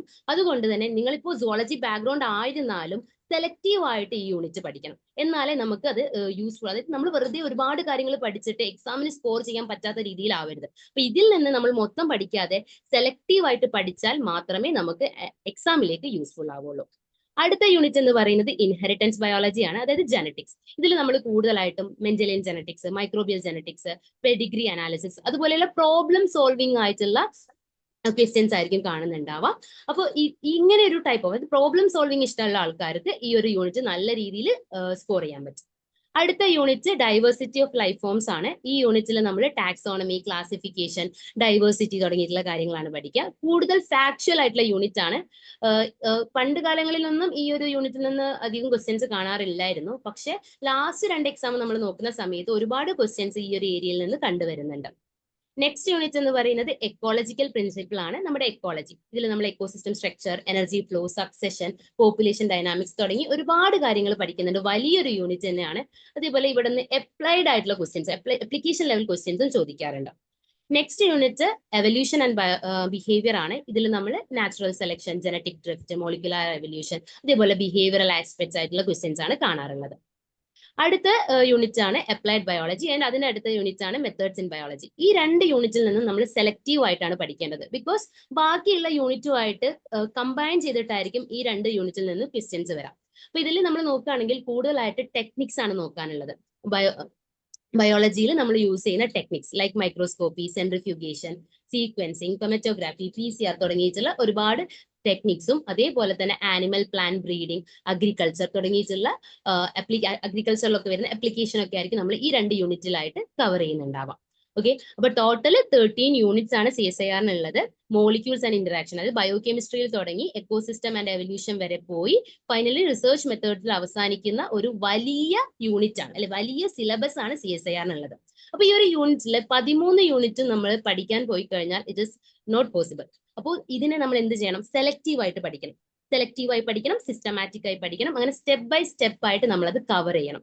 ഓക്കെ, ആൻഡ് ഓൾസോ ഓരോ യൂണിറ്റും നമ്മൾ കണക്ട് ചെയ്യണം. ഒരു യൂണിറ്റ് കഴിഞ്ഞ് അടുത്ത യൂണിറ്റിലോട്ട് കടക്കുമ്പോൾ അതുമായിട്ട് റിലേറ്റ് ചെയ്യാതെ നമ്മൾ ഇരിക്കരുത്. എപ്പോഴും നമ്മൾ ഒരു കാര്യം പഠിക്കുകയാണെങ്കിൽ അത് നമ്മൾ പ്രീവിയസ്ലി പഠിച്ച ഒരു കണ്ടന്റ് ആയിട്ട് അല്ലെങ്കിൽ ഒരു ടോപ്പിക്കുമായിട്ട് നമ്മൾ കണക്ട് ചെയ്യണം. അങ്ങനെ കണക്ട് ചെയ്ത് പഠിച്ചാൽ മാത്രമേ നമുക്ക് CSIR സിലബസിനെ ഒന്ന് ഓവറോൾ നമുക്കൊന്ന് മനസ്സിലാക്കി എടുക്കാൻ പറ്റുള്ളൂ. ഓക്കെ, അപ്പൊ ഈ ഒരു സിറ്റുവേഷനിലാണ് അല്ലെങ്കിൽ ഈ ഒരു കാര്യത്തിന് വേണ്ടിയിട്ടാണ് നമുക്കൊരു കോച്ചിങ് ഇൻസ്റ്റിറ്റ്യൂട്ട് ഇമ്പോർട്ടന്റ് ആയിട്ട് വരുന്നത്. ഓക്കെ, അപ്പൊ don't worry about the size of the syllabus. ഒരു എക്സ്പെർട്ട് ഗൈഡൻസ് ഉണ്ടെങ്കിൽ നിങ്ങൾക്ക് ഇത് ഈസി ആയിട്ട് മാനേജ് ചെയ്യാൻ പറ്റുന്നതാണ്. ഓക്കെ, ഇനി നമ്മൾ പറയാൻ പോകുന്നത് സ്ട്രാറ്റജിയാണ്. അത് എങ്ങനെ നമുക്ക് CSIR ക്രാക്ക് ചെയ്യാൻ പറ്റും. ഫസ്റ്റ് CSIR ക്രാക്ക് ചെയ്യണമെന്നുണ്ടെങ്കിൽ നിങ്ങൾ സിലബസ് നല്ലോണം അറിഞ്ഞിരിക്കണം. ഞാനിപ്പോ നേരത്തെ പറഞ്ഞ പോലെ 13 യൂണിറ്റ് പഠിക്കുക എന്ന് പറയുന്നത് പോസിബിൾ അല്ല. ഒരാളും ഇവിടെ JRF, ഇപ്പൊ ഇന്ത്യയിൽ JRF വാങ്ങിയിട്ടുള്ള ഒരാളും 13 യൂണിറ്റ് മൊത്തം പഠിച്ചു പോയിട്ട് JRF വാങ്ങിയിട്ടുള്ള ആൾക്കാരല്ല. അപ്പൊ നമുക്ക് ചെയ്യാൻ പറ്റുന്ന എന്താണ്, ഒരു scoring unit, 7 to 8 scoring unit and also your strong unit ഇതിൽ ഇൻക്ലൂഡ് ചെയ്തിട്ട് പഠിക്കാം. ബാക്കിയുള്ള യൂണിറ്റിൽ നിന്ന് സെലക്ട് ചെയ്തിട്ട് കുറച്ച് മാത്രം പഠിക്കാം. ഇത്ര മാത്രം വരുന്ന ഭാഗം മാത്രം പഠിക്കാം. അങ്ങനെ സിലബസിനെ നമ്മൾ ഡിവൈഡ് ചെയ്യണം. 13 യൂണിറ്റ് ഉണ്ടെങ്കിലും അതിൽ നമ്മൾ ഏതാണ് 100% ഫോക്കസ് ചെയ്യാൻ പോകുന്നത്, ഇനി ബാക്കിയുള്ള യൂണിറ്റ്സിൽ നിന്ന് എന്തൊക്കെയാണ് നമ്മൾ പഠിക്കാൻ പോകുന്നത്, ആ ഒരു ഐഡിയ നിങ്ങൾക്ക് ഉണ്ടാവണം. നെക്സ്റ്റ് എക്സാം പാറ്റേൺ ആണ്. നമുക്ക് ഞാൻ നേരത്തെ പറഞ്ഞു ABC എന്ന് പറഞ്ഞിട്ട് 3 ടൈപ്പിലാണ് ക്വസ്റ്റ്യൻ വരാം. നമുക്ക് ആപ്റ്റിറ്റ്യൂഡ് ആയിരിക്കും, B മെമ്മറി ബേസ്ഡ് ക്വസ്റ്റ്യൻസ് ആയിരിക്കും, C അനലിറ്റിക്കൽ ക്വസ്റ്റ്യൻസ് ആയിരിക്കും. അപ്പൊ ഏതിലൊക്കെ നിങ്ങൾ സ്ട്രോങ് ആണെന്നുള്ളത് നിങ്ങൾ മനസ്സിലാക്കിയിരിക്കണം. A പാർട്ടിലാണോ നിങ്ങൾ സ്ട്രോങ്, B പാർട്ടിലാണോ, C പാർട്ടിലാണോ എന്നുള്ള കാര്യങ്ങൾ നിങ്ങൾ മനസ്സിലാക്കി. നിങ്ങളുടെ സ്ട്രെങ്ത് ഏതിലാണ്, നിങ്ങളുടെ കാലിബർ ഏതിലാണെന്നുള്ളത് നിങ്ങൾ മനസ്സിലാക്കിയിട്ട് വേണം ഈ ഓരോ പാർട്ടിലും എത്ര നമ്പർ ഓഫ് ക്വസ്റ്റ്യൻസ് നിങ്ങൾ അറ്റൻഡ് ചെയ്യണം എന്നുള്ളത്. അത് ഓരോന്നിനും മാക്സിമം നമ്പർ ഓഫ് ക്വസ്റ്റ്യൻസ് ഇത്രയുന്നുണ്ട്. നമ്മൾ ഒരിക്കലും ആ maximum number of questions attend ചെയ്യാൻ പാടില്ല. ഓക്കെ, ഓരോരുത്തരുടെ ചോയ്സ് ആണ്. നമ്മൾ നമ്മുടെ കാലിബർ അനുസരിച്ച്, നമ്മുടെ സ്ട്രെങ്ത് അനുസരിച്ച് സിയിലാണോ നമ്മൾ സ്ട്രോങ്, ബിയിലാണോ സ്ട്രോങ്, എയിലാണോ സ്ട്രോങ്, അങ്ങനെ മനസ്സിലാക്കിയതിന് ശേഷം മാത്രം നമ്മൾ ഈ CSIRന്റെ എക്സാമിൽ നമ്പർ ഓഫ് ക്വസ്റ്റ്യൻസ് അറ്റൻഡ് ചെയ്യണം. അങ്ങനെ ചെയ്താൽ മാത്രമേ നമുക്ക് നെഗറ്റീവ് മാർക്കിങ്സ് ഒഴിവാക്കാൻ പറ്റുള്ളൂ. നെക്സ്റ്റ് എക്സാം ട്രെൻഡ് ആണ്. അതായത് നമ്മൾ ഈ ഒരു എക്സാമിന് ഒരു ട്രെൻഡ് ഉണ്ട്, അത് നമ്മൾ മനസ്സിലാക്കണം. അത് മനസ്സിലാക്കാൻ വേണ്ടി നമുക്ക് ചെയ്യാൻ പറ്റുന്നത് PYQ സോൾവ് ചെയ്യാണ്. ഇപ്പൊ 2011 തൊട്ടിട്ട് 2025 വരെയുള്ള ക്വസ്റ്റ്യൻസ് ഓൺലൈനായിട്ടും പല ബുക്കുകളിലും അവൈലബിൾ ആണ്. അപ്പൊ ഇത് നമ്മൾ സോൾവ് ചെയ്യുന്നതിലൂടെ നമുക്ക് പല കാര്യങ്ങൾ നമുക്ക് ലേൺ ചെയ്യാൻ പറ്റും. ലൈക്ക് CSIRന്റെ ക്വസ്റ്റ്യൻസ് നമ്മൾ എടുത്ത് പരിശോധിച്ചാൽ കാണാം 60 to 70 ക്വസ്റ്റ്യൻസിന്റെ പാറ്റേൺ സിമിലർ ആണ്. അത് റിപ്പീറ്റഡ്ലി ഒരു പാറ്റേണിലാണ് അവർ ക്വസ്റ്റ്യൻ ചോദിക്കുന്നത്. അപ്പൊ ഈ ക്വസ്റ്റ്യൻസ് സോൾവ് ചെയ്തിട്ടുള്ള ഒരാൾക്ക് മാത്രമേ അതുമായിട്ട് കണക്ട് ചെയ്യാൻ പറ്റുള്ളൂ. അതുപോലെ തന്നെ CSIRന്റെ അനലിറ്റിക്കൽ ക്വസ്റ്റ്യൻസ്, അതായത് C പാർട്ട് ക്വസ്റ്റ്യൻസ് സോൾവ് ചെയ്യാൻ പാകത്തിൽ നമ്മൾ ട്രെയിൻഡും ആവും. ക്വസ്റ്റ്യൻസ് ചെയ്യുന്നതിലൂടെ, PYQs ചെയ്യുന്നതിലൂടെ നമ്മൾ ട്രെയിൻഡ് ആവും. അനലിറ്റിക്കൽ ലെവൽസ്, ഹൈ ഓർഡർ തിങ്കിങ്ങിൽ വരുന്ന ക്വസ്റ്റ്യൻസ് സോൾവ് ചെയ്യാൻ വേണ്ടി നമ്മൾ പ്രിപ്പയർഡ് ആവും. നെക്സ്റ്റ് വരുന്നത് നോട്ട്സ് ആണ്. ഇപ്പൊ നമ്മൾ പഠിക്കുന്ന സമയത്ത് സ്റ്റാൻഡേർഡ് ടെക്സ്റ്റും പല ഗൈഡുകളും ഒക്കെ യൂസ് ചെയ്യുന്നുണ്ടാവും. പക്ഷെ എന്നിരുന്നാൽ കൂടിയും നമ്മൾ പേഴ്സണലൈസ്ഡ് ആയിട്ടുള്ള നോട്ട്സ് കീപ്പ് ചെയ്യാം. ഈ നോട്ട്സ് റിവിഷന്റെ സമയത്ത് വളരെ യൂസ്ഫുൾ ആയിരിക്കും. നമ്മൾ എക്സാമിലോട്ട് പോകുന്ന ലാസ്റ്റ് ഫ്യൂ ഡേയ്സ്, ഒരു 20 ഡേയ്സ് അല്ലെങ്കിൽ 15 ഡേയ്സ് എല്ലാം തന്നെ നമ്മൾ റിവിഷന് വേണ്ടി മാറ്റി വെക്കേണ്ട ഡേയ്സ് ആണ്. അപ്പൊ ഈ ഒരു സമയത്ത് നമ്മൾ നമ്മുടെ നോട്ട്, നമ്മൾ പ്രിപ്പയർ ചെയ്ത് വെച്ച നോട്ട്സ് ആയിരിക്കണം വായിക്കേണ്ടത്.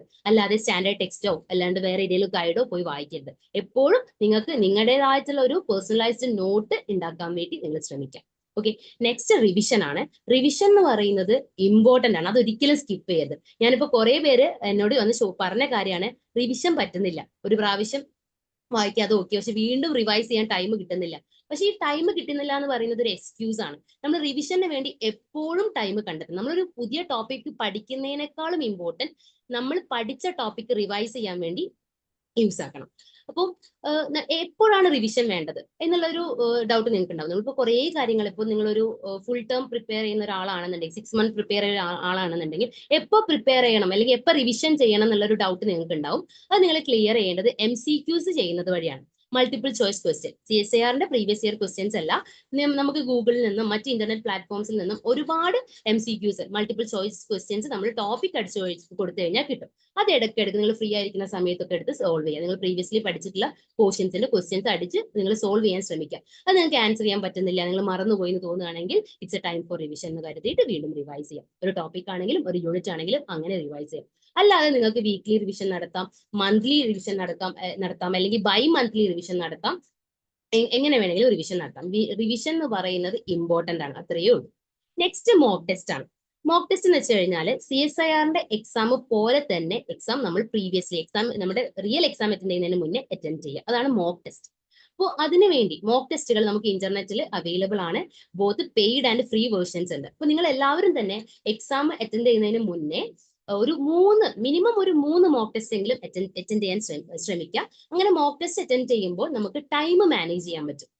ഓക്കെ, നമ്മൾ A പാർട്ടിന് എത്ര വേണം, B പാർട്ടിന് എത്ര വേണം, C പാർട്ടിന് എത്ര വേണം എന്നുള്ള ഒരു കണക്ക് വെച്ച് നമ്മൾ ട്രെയിൻഡ് ആവും. അപ്പോൾ നിങ്ങളിപ്പോ ഒരു ഫസ്റ്റ് ടൈം വെറുതെ PG ഇരിക്കുമ്പോൾ പോയി എഴുതുന്ന ആളാണെന്നുണ്ടെങ്കിൽ നിങ്ങൾക്ക് ചിലപ്പോൾ ഉറങ്ങാനൊക്കെ ടൈം കിട്ടും. ഈ 3 മണിക്കൂറിലൊക്കെ എന്താന്ന്. പക്ഷെ പഠിച്ചു പോയി എഴുതുന്ന ഒരാൾക്ക് 3 മണിക്കൂർ മതിയാവില്ല. അപ്പോൾ അങ്ങനെ ഒരാൾക്ക് ഈ ടൈമിനെ മാനേജ് ചെയ്യാൻ വേണ്ടി പറ്റുന്നത് മോക്ക് ടെസ്റ്റ് അറ്റൻഡ് ചെയ്യുന്നത് വഴിയാണ്. അതേപോലെ തന്നെ നമുക്ക് ഒരുപാട് മിസ്റ്റേക്സ് മാറ്റിയെടുക്കാൻ പറ്റും. അതായത് നമ്മൾ വിചാരിക്കും നമുക്ക് ഇഷ്ടമുള്ള ഒരു യൂണിറ്റ് നമ്മൾ സ്ട്രോങ് ആണ്, നമുക്ക് പഠിക്കാൻ വായിക്കാൻ ഇഷ്ടമുള്ള ഒരു ഏരിയ നമ്മൾ സ്ട്രോങ് ആണെന്ന് വിചാരിക്കും. പക്ഷെ നമുക്ക് ആദ്യത്തെ ക്വസ്റ്റ്യൻസ് ചിലപ്പോൾ ശരിയാക്കാൻ പറ്റിക്കോളണം എന്നില്ല. അപ്പൊ അത്തരത്തിൽ നമുക്ക് മിസ്റ്റേക്സിലൂടെ പഠിക്കാൻ പറ്റും. ഈ ഒരു ടൈപ്പ് ഓഫ് ക്വസ്റ്റ്യൻസ് ഞാൻ അറ്റൻഡ് ചെയ്യരുത്, അല്ലെങ്കിൽ ഈ ഒരു ടൈപ്പ് ഓഫ് ക്വസ്റ്റ്യൻ എനിക്ക് അറ്റൻഡ് ചെയ്ത് കഴിഞ്ഞാൽ പെട്ടെന്ന് മാർക്ക് കിട്ടും. അങ്ങനെ നമ്മൾ എന്താ പറയാ ഈ മോക്ക് ടെസ്റ്റിലൂടെ പഠിക്കണം. Okay. And next is consistency. Consistency ഞാൻ ആദ്യം പറയേണ്ട പോയിന്റ്സ് ആയിരുന്നു, പക്ഷെ കുഴപ്പമില്ല, ഇപ്പൊ പറയാം.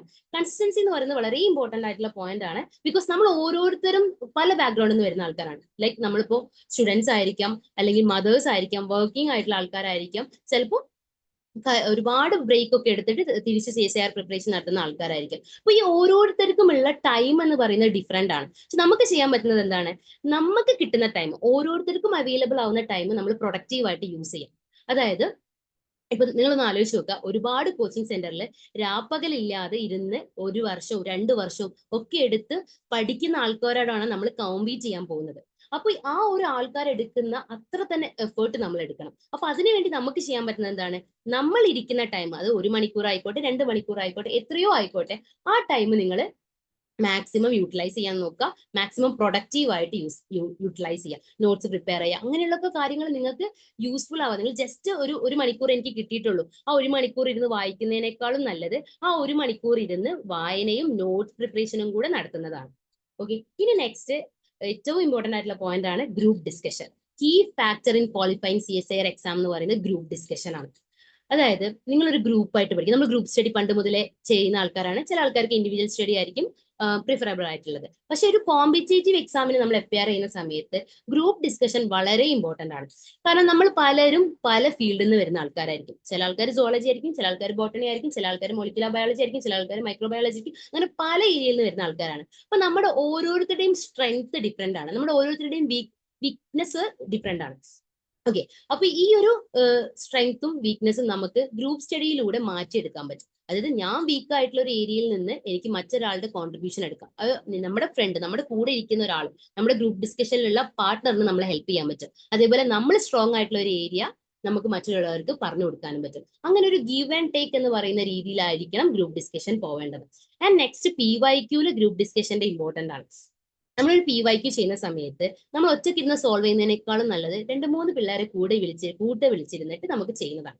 കാരണം എന്താണെന്ന് വെച്ചാൽ ഒരു ക്വസ്റ്റ്യൻ ഒരാൾ വായിക്കുന്നതും ഒരാൾ കേൾക്കുന്നതും ഡിഫറെന്റ് ആയിരിക്കും. അതായത് ഒരാൾ ഒരു ക്വസ്റ്റ്യനെ റീഡ് ചെയ്യുന്നത് ഡിഫറെന്റ് ആയിരിക്കും. അങ്ങനെ റീഡ് ചെയ്യുമ്പോൾ ഡിഫറെന്റ് ഓപ്ഷൻസ്, ഡിഫറെന്റ് ആൻസേഴ്സ് ആയിരിക്കും അവർക്ക് കിട്ടുക. അപ്പൊ നമ്മൾ അത് അനലൈസ് ചെയ്യണം. അതായത് നമുക്ക് കിട്ടുന്ന ഒരു ആൻസറും അടുത്തൊരാൾക്ക് കിട്ടുന്ന ഒരു ആൻസറും കമ്പയർ ചെയ്യണം. എന്നിട്ട് എന്തുകൊണ്ട് ഒരാളുടെ തെറ്റി, എന്തുകൊണ്ട് നമ്മളത് തെറ്റി, അല്ലെങ്കിൽ നമ്മുടെ എന്തുകൊണ്ട് ശരിയായി, ആ കാര്യങ്ങൾ നമ്മൾ ഈ PYQ ഗ്രൂപ്പ് ഡിസ്കഷനിലൂടെ ലേൺ ചെയ്യാൻ വേണ്ടി ശ്രമിക്കണം. ഓക്കെ. അപ്പൊ അത്രയും കാര്യങ്ങളാണ് smart strategy to crack CSIR net and JRF എന്നുള്ള രീതിയിൽ നമുക്ക് പറയാനുള്ളത്. ഇത്രയും കാര്യങ്ങൾ നിങ്ങൾ മനസ്സിലാക്കിയിട്ടുണ്ടെന്ന് വിചാരിക്കുന്നു.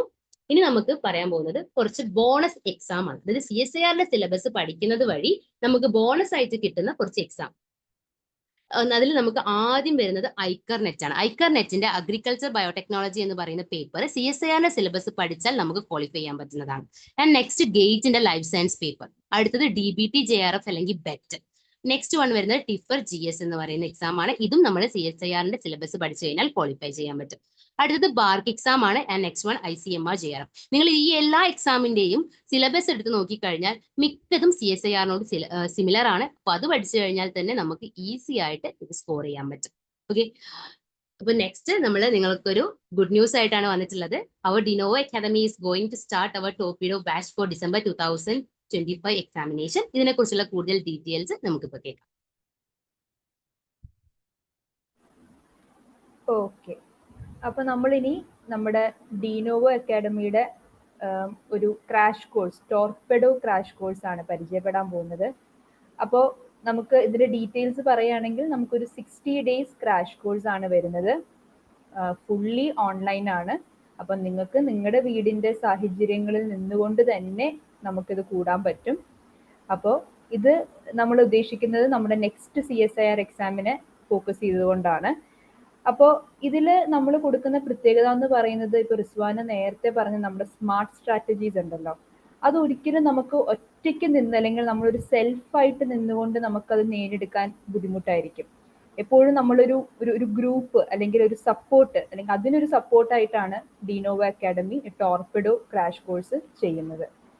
ഓക്കെ, അപ്പോൾ ഇതിന്റെ ഡീറ്റെയിൽസ് പറയുകയാണെങ്കിൽ നമുക്കൊരു 60 days ക്രാഷ് കോഴ്സ് നേരത്തെ പറഞ്ഞ പോലെ ഓൺലൈൻ ആയിരിക്കും.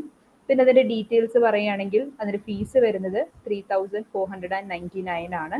ഇനി നിങ്ങളൊരു ഗ്രൂപ്പ് ഓഫ് 3 ഫ്രണ്ട്സ് ആയിട്ടാണ് വരുന്നെങ്കിൽ, ഇപ്പൊ നിങ്ങൾ പോസ്റ്റ് ഗ്രാജുവേഷനോ അല്ലെങ്കിൽ നിങ്ങളുടെ ക്ലാസ്സിൽ പഠിക്കുന്ന വേറെ കുട്ടികളോ അല്ലെങ്കിൽ ഇതേ കരിയർ ബ്രേക്ക് ഇട്ട് നിൽക്കുന്ന നിങ്ങളുടെ വേറെ ഫ്രണ്ട്സ് ഒക്കെ ഉണ്ടെങ്കിൽ നിങ്ങൾക്ക് അവരെയും കൂട്ടി വന്നു കഴിഞ്ഞു കഴിഞ്ഞാൽ പെർ ഹെഡ് നമ്മൾ ചാർജ് ചെയ്യുന്നത് 2499 ആണ്.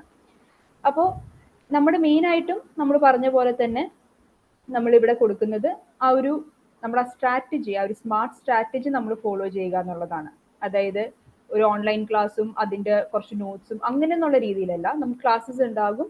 അതിൻ്റെ ഒപ്പം തന്നെ നമ്മൾ നേരത്തെ പറഞ്ഞ പോലെ തന്നെ നമ്മൾ ഗ്രൂപ്പ് ഡിസ്കഷൻസും PYQ ഡിസ്കഷൻസും എല്ലാം ഇൻക്ലൂഡ് ചെയ്ത് നിങ്ങൾക്കൊരു ഫുൾ സപ്പോർട്ട് ഇതിലൂടെ തരാനായിട്ടാണ് നമ്മൾ ശ്രമിക്കുന്നത്. അപ്പോൾ എല്ലാവരും മാക്സിമം ഈ ഒരു ഇത് യൂസ്ഫുൾ ആക്കാൻ തന്നെ നോക്കണം. നിങ്ങൾക്ക് കൂടുതൽ ഡീറ്റെയിൽസ് അറിയണമെങ്കിൽ നമുക്ക് താഴെ വാട്സാപ്പ് നമ്പർ കൊടുത്തിട്ടുണ്ട്. അത് നമുക്ക് ഫോണിലൂടെ അല്ലെങ്കിൽ വാട്സാപ്പ് മെസ്സേജിലൂടെ കൂടുതൽ ഡീറ്റെയിൽസ് അറിയാവുന്നതാണ്. അപ്പോൾ ആരും ഈ ഒരു ക്രാഷ് കോഴ്സ് മിസ്സാക്കരുത്. ഇത് വളരെ യൂസ്ഫുൾ ആയിരിക്കും നിങ്ങളുടെ നെക്സ്റ്റ് എക്സാമിന് നമ്മൾ ഫോക്കസ് ചെയ്തുകൊണ്ട്. ഓക്കെ, ഇനി നമ്മുടെ ടീച്ചിങ് ടീം ഇതിനു വേണ്ടിയുള്ളത് നമ്മുടെ ഫൗണ്ടേഴ്സ് ആയിട്ടുള്ള റിസ്വാന ഷഹസിനും ഐശ്വര്യയും കൂടെ മൈസെൽഫ് സൂസന്ന. നമുക്ക് ഓൾറെഡി നമ്മൾ പരിചയപ്പെട്ടതാണ് റിസ്വാനേനെയും ഐശ്വര്യനെയും. അവരിപ്പോൾ recently CSIR JRF all India rank 23 റിസ്വാനയ്ക്ക് കിട്ടിയിട്ടുണ്ട്. അതുപോലെ ഐശ്വര്യ ഓൾ ഇന്ത്യ റാങ്ക് 65 വന്നിട്ടുണ്ട് JRF. ഞാൻ സൂസന്ന, ഞാൻ ഗേറ്റ് ക്വാളിഫൈ ചെയ്തതാണ്, ഗേറ്റ് ലൈഫ് സയൻസ് 2025 എക്സാമിനേഷൻ. അതുപോലെ കാറ്റഗറി 3 കഴിഞ്ഞ എക്സാമിൽ PhD ഉള്ളി കാറ്റഗറിയും ക്വാളിഫൈ ചെയ്തതാണ്. ഓക്കെ, ഇനി നമ്മൾ ഏകദേശം നമ്മുടെ സെഷനോട് എൻഡിലോട്ട് പോവുകയാണ്. അപ്പോൾ നമുക്ക് പറയാനുള്ളത്, നമ്മളിപ്പോൾ കുറേ കാര്യങ്ങൾ കേട്ടു അല്ലേ, അതായത് എക്സാമിൻ്റെ സ്ട്രാറ്റജീസ്, എക്സാമിനെ കുറിച്ച്, എക്സാമിൻ്റെ പ്രോസസ്സ്. ഇതിനേക്കാളൊക്കെ കൂടുതൽ വേറൊരു കാര്യമുള്ളത് നമ്മുടെ സെൽഫ് കോൺഫിഡൻസും നമ്മൾ മോട്ടിവേറ്റഡ് ആയിട്ട് ഇരിക്കണം എന്നുള്ളതാണ്. അതാണ് ഇത് ഹോൾ ഗെയിം എന്ന് പറയുന്നത്. അതായത് നമുക്ക് ഒരു കാര്യം അച്ചീവ് ചെയ്യണം എന്ന് നമ്മൾ വിചാരിക്കുകയാണെങ്കിൽ അതൊരു ആക്സിഡൻ്റലി സംഭവിക്കുന്നതല്ല. ഓക്കെ, അതെങ്ങനെയോ പറ്റി, അങ്ങനെയല്ല. അത് കുറേ അതിൻ്റെ പിറകിലെ ഒരു ഹാർഡ് വർക്കും പെർസീവറൻസും ലേണിങ്ങും എല്ലാം ഉണ്ട്. അതിനൊക്കെ അപ്പുറമുള്ളത് നമുക്ക് നമ്മുടെ ഉള്ളിൽ തന്നെ ഉണ്ടാവേണ്ട ഒരു മോട്ടിവേഷനും നമുക്ക് ഉണ്ടാവേണ്ട ഒരു കോൺഫിഡൻസും ആണ്. അപ്പോൾ അത് അതായത് നമ്മളിപ്പോൾ നമ്മുടെ ഓരോ സിറ്റുവേഷനിൽ നിൽക്കുന്നവരായിരിക്കും അല്ലെ. അതായത് നമ്മൾ ചിലപ്പോൾ ഈ പറഞ്ഞ പോലെ പഠിക്കുന്നവരായിരിക്കും. ഇപ്പോൾ പഠിക്കുന്ന സമയത്ത്, മാസ്റ്റേഴ്സ് പഠിക്കുന്ന സമയത്താണെങ്കിൽ നമുക്ക് കുറേ പരിമിതികളുണ്ട്. അതായത് നമുക്ക് അസൈൻമെന്റ്സ് ഉണ്ട്, എക്സാംസ് ഉണ്ട്, ലാബുകളുണ്ട്. അപ്പൊ അതിന്റെ ഇടയിൽ നമ്മളിത് കൊണ്ടുപോകണം എന്നുള്ളതാണ്. അപ്പൊ അവിടെ ഒരൊറ്റ കാര്യം മതി, നമുക്ക് മോട്ടിവേറ്റഡ് ആയിട്ടിരിക്കുക, നമ്മളെക്കുറിച്ച് തന്നെ നമുക്കൊരു സെൽഫ് കോൺഫിഡൻ്റ് ആയിട്ട് ഇരിക്കുക എന്നുള്ളതാണ് ആ സമയത്ത് നമ്മൾ ചെയ്യേണ്ട ഒരേ ഒരു കാര്യം. അതാണ് മാസ്റ്റേഴ്സ് പഠിക്കുന്ന കുട്ടികളോട് പറയാനുള്ളത്. പിന്നെ കരിയർ ബ്രേക്ക് വന്നവർ അല്ലെങ്കിൽ ജസ്റ്റ് പാസ് ഔട്ട് ആയിട്ട് ജോലിയിൽ നിൽക്കുന്നവർ, കരിയർ ബ്രേക്കിന്റെ കാര്യം ഞാൻ പറയാം, അതിനു മുമ്പ് ജോലി ചെയ്യുന്നവർ, അവർക്കുമുണ്ട്. അപ്പൊ ഈ എല്ലാ ആൾക്കാരെയും കൂടി നോക്കിക്കഴിഞ്ഞാൽ അവിടെ കോമൺ ആയിട്ട് അവർക്ക് ചെയ്യാൻ പറ്റുന്ന ഒരേ ഒരു കാര്യം എന്ന് പറയുന്നത് ഈ ഒരു സെൽഫ് കോൺഫിഡൻസും നമ്മുടെ മോട്ടിവേഷനും വളർത്തിയെടുക്കുക എന്നുള്ളതാണ് അല്ലെ. നമ്മുടെ ഡ്രീം നമ്മൾ ബിൽഡ് ചെയ്യുക അല്ലെ, നമുക്ക് എന്താണ് അച്ചീവ് ചെയ്യേണ്ടതെന്നുള്ളത് നമ്മൾ കാണുക, ഓരോ സമയമെടുത്ത് നമ്മൾ പഠിക്കുക എന്നുള്ളതാണ്. ഓക്കെ, ഇപ്പൊ നമ്മൾ എക്സാം എഴുതുന്നു, ക്വാളിഫൈ ആവുന്നില്ല, നെക്സ്റ്റ് ടൈം എഴുതുന്നു, ക്വാളിഫൈ ആവുന്നില്ല, നമ്മൾ വിചാരിക്കരുത് നമ്മൾ ഒന്നും നേടിയിട്ടില്ല എന്ന്. അവിടെ നമുക്ക് കുറേ ലേണിംഗ് ഉണ്ടാവും എന്നുള്ളതാണ്. അത് നമ്മൾ ശരിക്കും ഹെൽപ്പ് ചെയ്യും. മേ ബി മൂന്നാമത്തെ എക്സാം വരുമ്പോഴേക്കും നമ്മളത് ക്വാളിഫൈ ചെയ്യുന്നത് മേ ബി. അപ്പോൾ അവിടെ അത്രയും നമ്മൾ എത്തുന്നത് ഈ 2 എണ്ണം ക്വാളിഫൈ ചെയ്യാൻ നമ്മൾ എടുത്ത ആ ഒരു പ്രിപ്പറേഷൻ കൊണ്ടാണ് നമുക്ക് ആ മൂന്നാമത് ക്വാളിഫൈ ചെയ്യാൻ പറ്റുന്നത്. ആ സമയത്ത് നമ്മൾ അറിഞ്ഞോ അറിയാതെയോ കുറേ ലേണിംഗ് നടക്കുന്നുണ്ട്. അപ്പോൾ നമ്മൾ അങ്ങനെ ഒരു ഇതിലേക്ക് വരണമെങ്കിൽ നമുക്ക് എന്ത് ചെയ്യണം, നമ്മൾ അങ്ങനെ ഇരിക്കണം അല്ലെ. നമുക്കൊരു ആ ഒരു മോട്ടിവേഷൻ നമുക്ക് ഉണ്ടാവണം. നമ്മൾ സമയം കണ്ടെത്തണം. സമയമില്ല എന്ന് പറഞ്ഞ് മാറി നിൽക്കുകയാണെങ്കിൽ അതിലേക്ക് നമുക്ക് എത്തിച്ചേരാൻ സാധിക്കില്ല. അല്ലെങ്കിൽ ഇതൊന്നും എന്നെ കൊണ്ട് പറ്റില്ല എന്ന് വിചാരിക്കുകയാണെങ്കിൽ പിന്നെ നമുക്ക് മുന്നോട്ട് ഒന്നും ചെയ്യാൻ പറ്റില്ല, ഒന്നും തന്നെ ചെയ്യാൻ പറ്റില്ല. അപ്പോൾ നമ്മൾ മോട്ടിവേറ്റഡ് ആയിരിക്കുക, കോൺഫിഡൻസ് ഉണ്ടാക്കുക, അപ്പോൾ നമ്മൾ അത്രയും ഉണ്ടാക്കിയാൽ തന്നെ ബാക്കി ഇതിന്റെ ഇടയിലൊക്കെ നമ്മൾ സമയം കണ്ടെത്തും എന്നുള്ളതാണ്. പിന്നെ നിങ്ങളുടെ എഫേർട്ടിൽ നിങ്ങൾ ബിലീവ് ചെയ്യാം. ഓക്കെ, ഞാൻ ഒരു പ്രാവശ്യം ചെയ്തു എനിക്ക് കിട്ടിയില്ല, രണ്ടാമത്തെ പ്രാവശ്യം ചെയ്തു കിട്ടിയില്ല, മൂന്നാമത്തെ പ്രാവശ്യം ചെയ്തു കിട്ടിയില്ല. നമ്മൾ ഓരോ പ്രാവശ്യം ചെയ്തു കിട്ടിയില്ല എന്ന് പറയുമ്പോൾ അതിൽ കൊടുക്കുന്ന പ്രിപ്പറേഷൻ ഞാൻ നേരത്തെ പറഞ്ഞ പോലെ ആ ഒരു ബിഗ്ഗർ സംഭവത്തിലേക്ക് നമ്മൾ ഇങ്ങനെ ബിൽഡ് ചെയ്തുകൊണ്ടിരിക്കുകയാണ്. അപ്പൊ നിങ്ങൾ നിങ്ങളുടെ എഫേർട്സിൽ ബിലീവ് ചെയ്യുക, കൺസിസ്റ്റന്റ് ആയിട്ട് തന്നെ വർക്ക് ചെയ്യുക, അത്രയും മതി നമുക്ക് ഇതിലേക്ക് എത്തിച്ചേരാനായിട്ട്. ഇനി നമുക്ക് നമ്മുടെ സെഷൻ ഏകദേശം നമ്മൾ എൻഡിലോട്ട് വരികയാണ്. ക്വസ്റ്റ്യൻ ആൻഡ് ആൻസറിങ് സെഷൻ ആണ്. നിങ്ങൾക്ക് മൈക്ക് അൺമ്യൂട്ട് ചെയ്ത് നിങ്ങളുടെ ഡൗട്ട്സ് ചോദിക്കാവുന്നതാണ്. നിങ്ങൾക്ക് അൺമ്യൂട്ട് ചെയ്ത് സംസാരിക്കാൻ ബുദ്ധിമുട്ടുണ്ടെങ്കിൽ ചാറ്റ് ബോക്സിലും നിങ്ങളുടെ ക്വയറീസ് ഇടാം, നമ്മൾ അത് എടുത്ത് ക്ലിയർ ചെയ്യുന്നതായിരിക്കും. അപ്പൊ നമ്മളൊരു കുറച്ചൊരു ഇന്ററാക്റ്റീവ് സെഷൻ ആണ് നമ്മൾ ഉദ്ദേശിക്കുന്നത്. ഇനി നിങ്ങളുടെ ടേൺ ആണ്.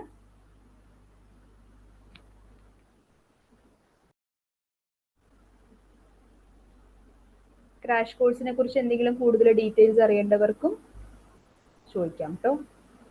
ഈ സമയം യൂസ് ആക്കാവുന്നതാണ്. ഓക്കെ, അപ്പോൾ നമുക്കിവിടെ വന്നിട്ടുള്ളൊരു ക്വസ്റ്റ്യൻ എന്ന് വെച്ചാൽ, കരിയർ ബ്രേക്ക് ഉള്ളവർക്ക് ഈ ക്രാഷ് കോഴ്സ് ഹെൽപ്ഫുൾ ആകുമോ, CSIR പോസിബിൾ ആണോ എന്നുള്ളതാണ്. ഓഫ് കോഴ്സ് പോസിബിൾ ആണ്. എക്സാമ്പിൾ ഞാൻ തന്നെയാണ്. ആക്ച്വലി ഞാൻ 2016 ക്വാളിഫൈ ചെയ്തത്, MSc ക്വാളിഫൈ ചെയ്തത്. അതിനുശേഷം ആ ക്വാളിഫൈ ചെയ്ത PG പാസ് ഔട്ട് ആയത്. ഓക്കെ, 2016 PG പാസ് ഔട്ട് ആയത്. അവിടെ ആ സമയത്ത് 1-2 വട്ടം എക്സാം എഴുതിയിട്ടുണ്ടായിരുന്നു. പക്ഷെ 2 മാർക്കിനും അങ്ങനെയൊക്കെ ആയിട്ട് നെറ്റ് എനിക്ക് നഷ്ടപ്പെട്ടിട്ടുണ്ടായിരുന്നു. ദെൻ പിന്നെ ഞാൻ എക്സാം എഴുതുന്നത് 2024 അപ്പോഴേക്കും ഒരു 8 വർഷത്തെ ഗ്യാപ്പ് എനിക്ക് വന്നിട്ടുണ്ട്. പക്ഷെ ഈ ഒരു നേരത്തെ പറഞ്ഞതുപോലെ സ്മാർട്ട് സ്ട്രാറ്റജീസിലൂടെയും നല്ലൊരു ഗ്രൂപ്പ് ഡിസ്കഷനിലൂടെയൊക്കെ പോയതുകൊണ്ട് തന്നെ എനിക്കിപ്പം CSIR JRF ക്വാളിഫൈ ചെയ്യാൻ വേണ്ടി പറ്റിയിട്ടുണ്ട്. So of course career break ഒന്നും ഒരു വിഷയമല്ല. ആക്ച്വലി എത്ര വർഷം കരിയർ ബ്രേക്ക് ആണെങ്കിലും നമ്മൾ കൺസിസ്റ്റന്റ് ആയിട്ട് നിന്ന് കഴിഞ്ഞാൽ, hard work and smart work എല്ലാം ഒരുപോലെ കൊണ്ടുപോകാൻ കഴിഞ്ഞാൽ നമുക്ക് തീർച്ചയായും CSIR പോസിബിൾ ആണ്. അങ്ങനെ ഒരു ടെൻഷനേ വേണ്ട. Okay,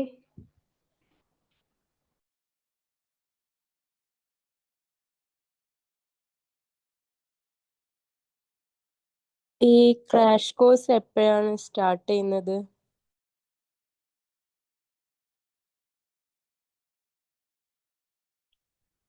crash course starting date എന്ന് പറയുന്നത് October 15 2025 October 15 നമ്മളിപ്പോഴത്തെ പ്ലാൻ ചെയ്തിരിക്കുന്നത് ഡേറ്റ്. 60 days ക്രാഷ് കോഴ്സ് ആയിരിക്കും.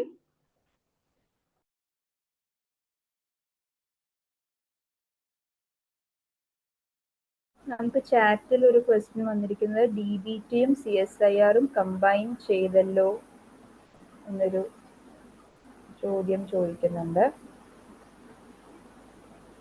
ഐശ്വര്യ, വിസ്വന. ഒഫീഷ്യലി അതിനെക്കുറിച്ച് ഇതുവരെ ഒരു അറിയിപ്പ് വന്നിട്ടില്ല. അങ്ങനെ ഒരു ന്യൂസ് ഉണ്ടായിട്ടുണ്ട്, പക്ഷെ അതിനിയും ഒഫീഷ്യലി കൺഫേം ആയിട്ടില്ല.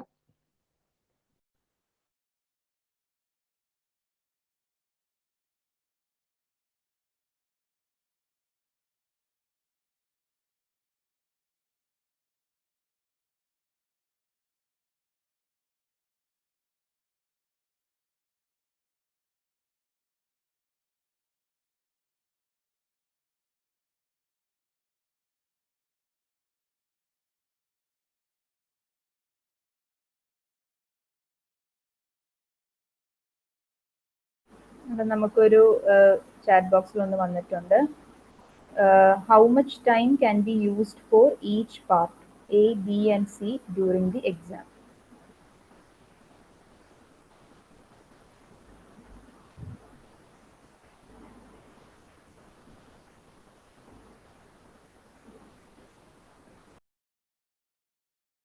ABC എന്ന് പറയുന്ന ഈ 3 പാർട്ടും എത്ര ടൈം എടുക്കണം എന്ന് തീരുമാനിക്കുന്നത് ഓരോരുത്തരാണ്. അതായത് നമ്മുടെ നമ്മൾ B പാർട്ടിൽ സ്ട്രോങ് ആണെങ്കിൽ അതിന് കൂടുതൽ ടൈം ഇൻവെസ്റ്റ് ചെയ്യുക. C പാർട്ടിൽ സ്ട്രോങ് ആണെങ്കിൽ അതിൽ എത്ര ടൈം ഇൻവെസ്റ്റ് ചെയ്താലും കുഴപ്പമില്ല. A പാർട്ടിൽ നമ്മൾ സ്ട്രോങ് ആണെങ്കിൽ അതിനനുസരിച്ച്. ഇനി A പാർട്ടിൽ സ്ട്രോങ് അല്ലെങ്കിൽ ജസ്റ്റ് ഒരു 10 to 15 മിനിറ്റ്സ് മാത്രം അവിടെ ഇരിക്കാം. അങ്ങനെ നമ്മൾ ചെയ്യണം. ഓരോരുത്തർക്കും ഡിഫറെന്റ് ആയിരിക്കും. അത് നമ്മൾ മനസ്സിലാക്കേണ്ടത് മോക്ക് ടെസ്റ്റ് അറ്റൻഡ് ചെയ്യുന്നത് വഴിയാണ്. ജനറലി പറയുകയാണെങ്കിൽ പൊതുവെ C പാർട്ടിന് ഒരു 1.5 മണിക്കൂറും, ബി പാർട്ടിന് 1 മണിക്കൂറും, എ പാർട്ടിന് 1/2 മണിക്കൂറും എന്നാണ് ജനറലി പറയുക. പക്ഷെ അത് depending upon the peoples മാറിക്കൊണ്ടേയിരിക്കും.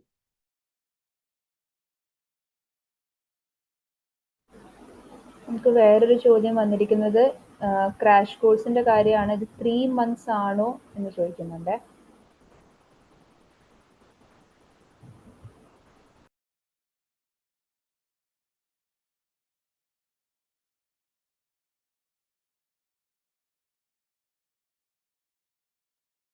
Crash course 60 days ആണ്. അപ്പൊ നമ്മൾ എക്സാം നീണ്ടു പോവുകയാണെങ്കിൽ അതിനനുസരിച്ച് നമ്മൾ ഇത് എക്സ്പാൻഡ് ചെയ്യുന്നതായിരിക്കും. PYQ ഡിസ്കഷൻസ് ഒക്കെ കൂട്ടിയായിട്ട് നമ്മളത് ഹാൻഡിൽ ചെയ്യുന്നതായിരിക്കും. അതിൻ്റെ ഒപ്പം തന്നെ എക്സാം ഡേറ്റ് എക്സ്റ്റെൻഡഡ് ആയാൽ കോഴ്സ് എടുത്തവർക്ക് അസിസ്റ്റൻസ് ഉണ്ടാകുമോ എന്ന് ചോദിക്കുന്നുണ്ട്. ഓഫ് കോഴ്സ് ഞാൻ അത് ഓൾറെഡി ആൻസർ ചെയ്തു. എന്തായാലും ഉണ്ട്. അപ്പൊ നിങ്ങൾ ഇപ്പൊ നമ്മൾ October 15th സ്റ്റാർട്ട് ചെയ്ത് കഴിഞ്ഞാൽ 2 മാസം കഴിയുമ്പോൾ നമ്മുടെ ഈ കോഴ്സ് നിൽക്കില്ല. എക്സാം എക്സ്റ്റെൻഡ് ആവുകയാണെന്നുണ്ടെങ്കിൽ എക്സാമിന്റെ അന്ന് വരെ നിങ്ങൾക്ക് അസിസ്റ്റൻസ് എന്തായാലും ഉണ്ടാവും. ഷഫീദ ഒരു ചോദ്യം ചോദിച്ചിട്ടുണ്ട്. എനിക്ക് ബേസിക് കണ്ടന്റ് കുറവാണ്, ഞാൻ അതിൽ ഫോക്കസ് ചെയ്യണോ ഓർ PYQ പ്രാക്ടീസ് ചെയ്യണോ? ബേസ് കുറവാണെങ്കിൽ വായിക്കണം. ഇത് ടോപ്പിക് വായിക്കണം, അതിനനുസരിച്ച് PYQ ചെയ്യണം. അത് ഓരോ ടോപ്പിക്ക് വായിക്കുക, എന്നിട്ട് PYQ ചെയ്യാം. അപ്പോൾ ബേസ് കുറവായിട്ടുള്ള ഒരാള് ആദ്യം തന്നെ സ്റ്റാൻഡേർഡ് ടെക്സ്റ്റ് ഒക്കെ വായിക്കാൻ പോയി കഴിഞ്ഞാൽ നമുക്ക് ഒരു ഒന്നും മനസ്സിലാവാത്ത പോലെ ആയിരിക്കും. ഇപ്പോൾ നിങ്ങൾ ഈ ഒരു കോഴ്സിൽ ജോയിൻ ചെയ്യുകയാണെന്നുണ്ടെങ്കിൽ ഇത്തരം ഈ ഒരു ഇഷ്യൂ ഉള്ള ആൾക്ക്, അതായത് ബേസ് കുറവായിട്ടുള്ള ഒരാൾക്ക് എങ്ങനെ പ്രിപ്പയർ ചെയ്യണം എന്നുള്ളതിനുള്ള മാർഗം ഞങ്ങൾ പറഞ്ഞു തരുന്നതായിരിക്കും. എനിക്ക് തോന്നുന്നു അതിന് നമ്മുടെ ക്രാഷ് കോഴ്സ് ഉപയോഗപ്പെടും എന്നാണ് ഞാൻ വിചാരിക്കുന്നത്. അഷ്മില ചോദിക്കുന്നുണ്ട് റെക്കോർഡിങ്സ് അവൈലബിൾ ആയിരിക്കുമോ എന്നുള്ളത്. അതെ, ഈ ഒരു 60 ഡേയ്സിന്റെ ക്ലാസ്സിൽ നമ്മൾ എടുക്കുന്ന സെഷൻസിന്റെ റെക്കോർഡിങ്സ് അവൈലബിൾ ആയിരിക്കും.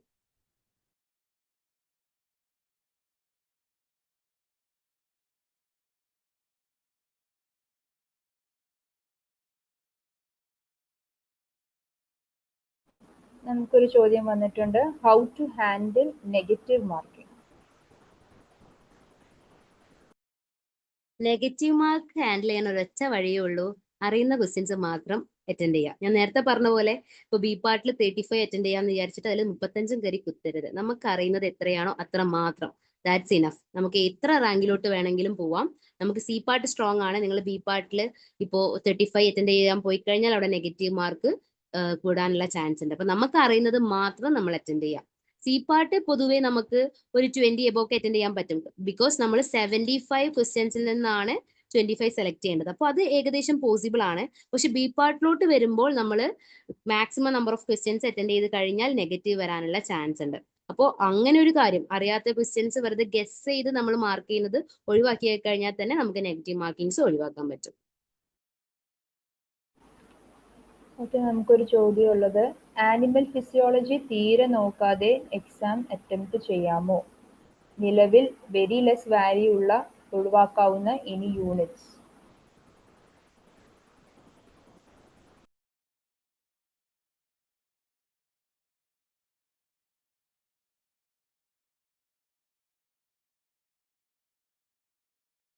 ആനിമൽ ഫിസിയോളജി ഒഴിവാക്കിയിട്ട് നമുക്ക് എക്സാം അറ്റൻഡ് ചെയ്യാൻ പറ്റും. ബിക്കോസ് ഞാൻ സോളജി ബാക്ക്ഗ്രൗണ്ടിൽ നിന്ന് വരുന്ന ആളാണ്. പക്ഷെ ഞാൻ ആനിമൽ ഫിസിയോളജി നോക്കിയിട്ടില്ല. അതാണ്, നമ്മൾ ഓരോരുത്തരും സ്മാർട്ടായിട്ട് വർക്ക് ചെയ്യണം. നമ്മൾ കുറെ കാര്യം വായിക്കുന്നു, മനസ്സിലാക്കുന്നു എന്നുള്ളതിലല്ല. അതിലാണ് കാര്യം, ഫൈനലി അതിലാണ് കാര്യം. പക്ഷെ ഈ ഒരു കോമ്പറ്റേറ്റീവ് എക്സാമിന് പ്രിപ്പയർ ചെയ്യുന്ന സമയത്ത് നമ്മൾക്ക് എത്ര മാർക്ക് വാങ്ങിത്തരാൻ പറ്റുന്ന എത്ര യൂണിറ്റ് ഉണ്ട്, അതിലാണ് നമ്മൾ ഫോക്കസ് ചെയ്യേണ്ടത്. സോ ആനിമൽ ഫിസിയോളജി കുറച്ചുകൂടെ നമ്മൾ ടൈം ഇൻവെസ്റ്റ് ചെയ്യുന്നത് വെച്ച് നോക്കിക്കഴിഞ്ഞാൽ നമുക്ക് കിട്ടുന്ന ഏൺ ചെയ്യുന്ന മാർക്ക് കുറവായിരിക്കും. അപ്പൊ ആനിമൽ ഫിസിയോളജി ഒഴിവാക്കിയിട്ടും നമുക്ക് ഒരു CSIR JRF ലെവൽ തന്നെ മാർക്ക് നമുക്ക് വാങ്ങിയെടുക്കാൻ പറ്റും.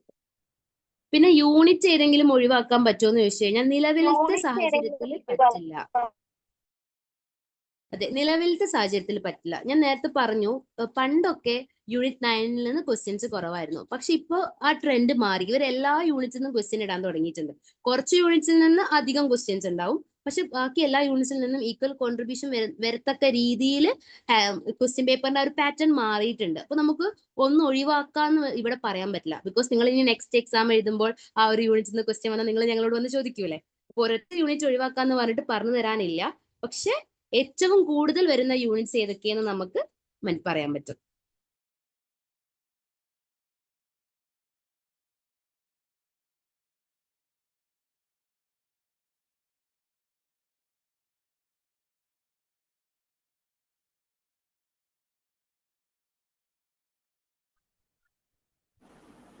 ഇനി എന്തെങ്കിലും ഡൗട്ട്സ് ഓർ കൺഫ്യൂഷൻസ് ഉണ്ടോ? നിങ്ങൾക്ക് അൺമ്യൂട്ട് ചെയ്ത് ചോദിക്കാവുന്നതാണ്, അല്ലെങ്കിൽ ചാറ്റിൽ പറയാവുന്നതാണ്.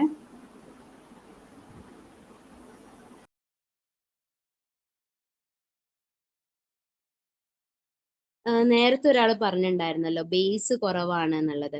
ഈ ബേസ് കുറവാന്ന് ചിലപ്പോ ഇപ്പൊ ഞാൻ എന്നെ എക്സാമ്പിൾ എടുക്കുകയാണെങ്കിൽ എനിക്ക് ബേസ് കുറവായിരുന്നു. എന്നാൽ കുറച്ച് പ്രിപ്പറേഷൻ വഴി തന്നെ എന്റെ ബേസ് ഞാൻ സ്ട്രോങ് ആക്കിയിട്ട് ബാക്കി അതായത് നമ്മളിപ്പോ ഞാൻ പറഞ്ഞു നമ്മുടെ ഫൗണ്ടേഷൻ എന്ന് പറയുന്നത് ബയോകെമിസ്ട്രി ആണ്. അപ്പൊ അത്തരത്തിലുള്ള യൂണിറ്റ് നമ്മൾ സ്ട്രോങ് ആക്കി കഴിഞ്ഞാൽ തന്നെ ബാക്കി ബേസ് നമുക്ക് കിട്ടും. ഇപ്പോൾ ബേസ് കുറവാണെങ്കിൽ നമ്മൾ ആ കുറച്ച് സെലക്ട് ചെയ്ത് പഠിക്കുന്ന യൂണിറ്റ്സ് നമ്മൾ കംപ്ലീറ്റ്ലി പഠിക്കുകയാണെങ്കിൽ നമ്മുടെ ബേസ് അവിടെ സെറ്റ് ആവും. അതിൽ ആ ഒരു യൂണിറ്റ് വെച്ച് തന്നെ നമുക്ക് JRF-ലോട്ട് പോകാൻ പറ്റും, അല്ലെങ്കിൽ നെറ്റിലോട്ട് പോകാൻ പറ്റും. ഓക്കെ, അപ്പൊ ബേസ് കുറവാന്നുള്ളതൊരു ഫോൾട്ട് അല്ല. അപ്പം ഞാൻ എൻ്റെ ഒരു എക്സ്പീരിയൻസ് വെച്ച് പറയുകയാണ്, എനിക്കും ബേസ് വളരെ കുറവായിട്ടുള്ള ഒരാളായിരുന്നു. എല്ലാരെ പോലെ തന്നെ PG ഒക്കെ ഒരു വളരെ ആവറേജ് സ്കോറിൽ ക്വാളിഫൈ ചെയ്തിട്ടുള്ള ഒരാളാണ്. പക്ഷെ ഇന്നിപ്പോ എനിക്ക് JRF നല്ലൊരു റാങ്കിലോട്ട് എത്താൻ പറ്റിയിട്ടുണ്ട്. അപ്പൊ ഈ ഒരു ബേസ് നമ്മൾ ബിൽഡ് ചെയ്യുന്നതാണ്. ഈ ബേസ് ബിൽഡ് ചെയ്യാൻ 1 വർഷം 2 വർഷം ഒന്നും ആവശ്യമില്ല. നിങ്ങൾക്ക് ഒരു 2 മാസം ഉണ്ട്. നിങ്ങൾക്ക് ഞങ്ങൾ പറയുന്ന രീതിയിൽ നിങ്ങൾക്ക് വർക്ക് ചെയ്യാൻ പറ്റും, നിങ്ങൾക്ക് സ്മാർട്ട് വർക്ക് ചെയ്യാൻ പറ്റുന്നുണ്ടെങ്കിൽ നിങ്ങളുടെ ഈ ബേസ് ഞങ്ങൾ സെറ്റ് ചെയ്ത് തരാം. ആ ഒരു കോൺഫിഡൻസ് ഞങ്ങൾക്കുണ്ട്.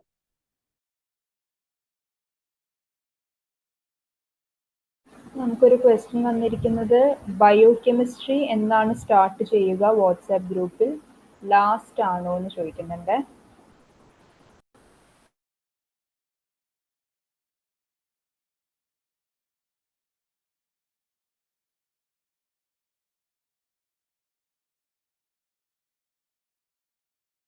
ബയോകെമിസ്ട്രി ഞങ്ങൾ ഇപ്പോ ഒന്നും ഡിസൈഡ് ചെയ്തിട്ടില്ല. ബിക്കോസ് ബയോകെമിസ്ട്രി കുറച്ച് ലാർജ് യൂണിറ്റ് ആണ്. അപ്പൊ നമ്മൾ അതിലോട്ടൊന്ന് എൻറ്റർ ചെയ്ത് കഴിഞ്ഞാൽ മറ്റ് യൂണിറ്റ്സിലോട്ടുള്ള തിരിച്ചു വരവ് കുറച്ച് ടഫ് ആവും. അപ്പൊ ഞങ്ങൾ ഇപ്പോൾ നമുക്ക് ഹാൻഡിൽ ചെയ്യാൻ പറ്റുന്ന ടൈപ്പ് ഓഫ് യൂണിറ്റ്സ് വെച്ചിട്ട് എക്സാം ആവുന്ന ടൈമിൽ ബയോകെമിസ്ട്രിയിലെ ഇമ്പോർട്ടന്റ് ആയിട്ടുള്ള ഏരിയാസ് മാത്രം കവർ ചെയ്യാന്നാണ് വിചാരിക്കുന്നത്. അല്ലാതെ മൊത്തം ബയോകെമിസ്ട്രി നമുക്ക് ഇപ്പൊ സ്റ്റാർട്ട് ചെയ്ത് കഴിഞ്ഞാൽ ബുദ്ധിമുട്ടായിരിക്കും. നമുക്ക് വേറൊരു ചോദ്യം വന്നിരിക്കുന്നത്, അക്കാഡമിയിലെ ക്ലാസ്സസിന്റെ ടൈം, പാറ്റേൺ, ടൈപ്പ് ഓഫ് മെറ്റീരിയൽസിനെ പറ്റി ഒന്ന് പറയാമോ എന്നാണ്.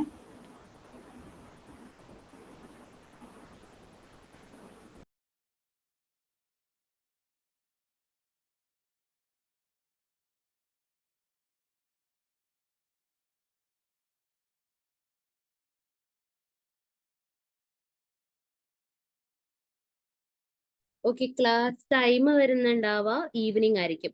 ഒന്നല്ലെങ്കിൽ 7:30 അല്ലെങ്കിൽ 8-ന് സ്റ്റാർട്ട് ചെയ്യുന്ന പോലെ ആയിരിക്കും. 1.5 അല്ലെങ്കിൽ 2 hours ഡ്യൂറേഷൻ വരുന്ന ക്ലാസ്സസ് ആയിരിക്കും. സൂം വഴി തന്നെ ആയിരിക്കും ക്ലാസ്സസ് ഉണ്ടാവുക. ഇതിന്റെ റെക്കോർഡിങ്സ് നിങ്ങൾക്ക് അവൈലബിൾ ആയിരിക്കും. പിന്നെ ചോദിച്ചിട്ടുള്ള എന്തായിരുന്നു ടൈപ്പ് ഓഫ് മെറ്റീരിയൽ, അത് കണ്ടന്റിനെ ബേസ് ചെയ്തിട്ടായിരിക്കും. നമ്മൾ ഓരോ ഏരിയ, ഏത് ടൈപ്പ് ഓഫ് ഏരിയ ആണ് എടുക്കുന്നത് അതിനനുസരിച്ചിട്ടായിരിക്കും നമ്മൾ മെറ്റീരിയൽസ് പ്രൊവൈഡ് ചെയ്യുന്നുണ്ടാവുക. ചില ഏരിയാസ് നമ്മൾ സ്റ്റാൻഡേർഡ് ടെക്സ്റ്റ് വായിക്കണം. അപ്പൊ നമ്മൾ ആ ഒരു ഏരിയാസ് ആയിരിക്കും പറഞ്ഞു തരുന്നുണ്ടാവുക. ചിലതിന്റെ നോട്ട്സ് ഞങ്ങൾ അയച്ചു തരുന്നതായിരിക്കും. നമുക്ക് ഹസ്ന ഒരു ചോദ്യം ചോദിക്കുന്നുണ്ട്, ഇപ്പോൾ PG ചെയ്യുന്നവർ എങ്ങനെയാണ് CSIR-ന് പ്രിപ്പയർ ചെയ്യേണ്ടത്? ഞാൻ ബോട്ടണി സ്റ്റുഡൻ്റ് ആണ്.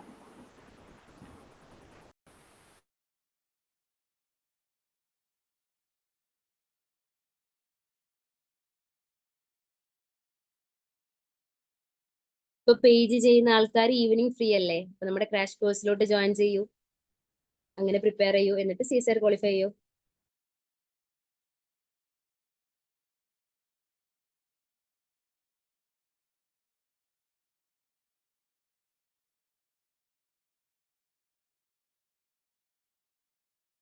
ഓക്കെ, നമ്മുടെ ക്രാഷിനെ കുറിച്ച് ഒന്നും കൂടി ഞാനൊന്ന് പറയാം. നമ്മുടെ ടോർപെഡോ ക്രാഷ് കോഴ്സാണ് ഡിനോവോ അക്കാഡമി കൊടുക്കുന്നത്. നമുക്ക് ഒക്ടോബർ 15 മുതൽ സ്റ്റാർട്ട് ചെയ്യുന്നുണ്ട്.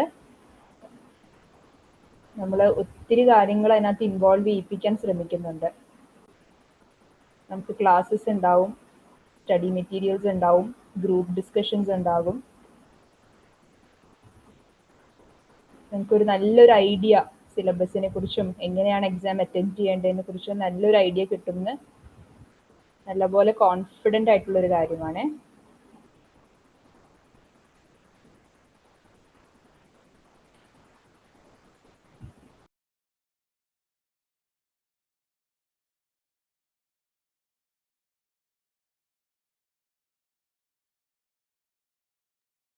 നമ്മൾ പിന്നെ ഈ ക്രാഷ് കോഴ്സിൽ സിലബസ് മൊത്തം കവർ ചെയ്യാൻ പറ്റില്ല കേട്ടോ. നമ്മൾ 2 months ക്ലാസ് അല്ലേ. അപ്പോൾ നമ്മൾ നോക്കുന്നത് എന്താണെന്ന് വെച്ചാൽ CSIRന്റെ ഹോൾ ടോപ്പിക്സ്, അവർ റിപ്പീറ്റഡ്ലി ആസ്ക് ചെയ്യുന്ന ക്വസ്റ്റ്യൻസ് വരുന്ന ടോപ്പിക്സ്, അതായിരിക്കും നമ്മൾ ഈ ഒരു ക്രാഷ് കോഴ്സിൽ നിങ്ങൾക്ക് ക്ലാസ്സസ് പ്രൊവൈഡ് ചെയ്യുന്നുണ്ടാവുക. ആൻഡ് വി അഷ്യൂർ യു ആ ക്വസ്റ്റ്യൻസ് നിങ്ങൾക്ക് എക്സാമിന് കാണാനും പറ്റും, ആ ഏരിയയിൽ നിന്നുള്ള ക്വസ്റ്റ്യൻസ് നിങ്ങൾക്ക് കാണാനും പറ്റും. ഓക്കെ,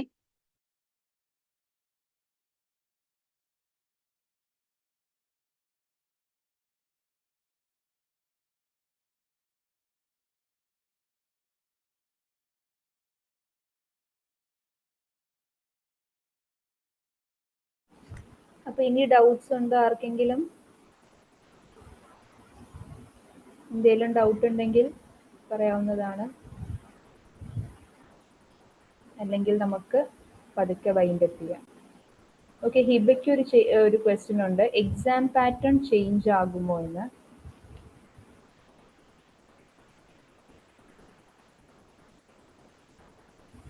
ആർക്കെങ്കിലും ഇനി മോർ ഡൗട്ട്സ് ഉണ്ടെങ്കിൽ ഒന്ന് പോസ്റ്റ് ചെയ്യണേ. നമുക്ക് അധികം വൈകാതെ തന്നെ നമുക്ക് വൈൻഡ് അപ്പ് ചെയ്യാം.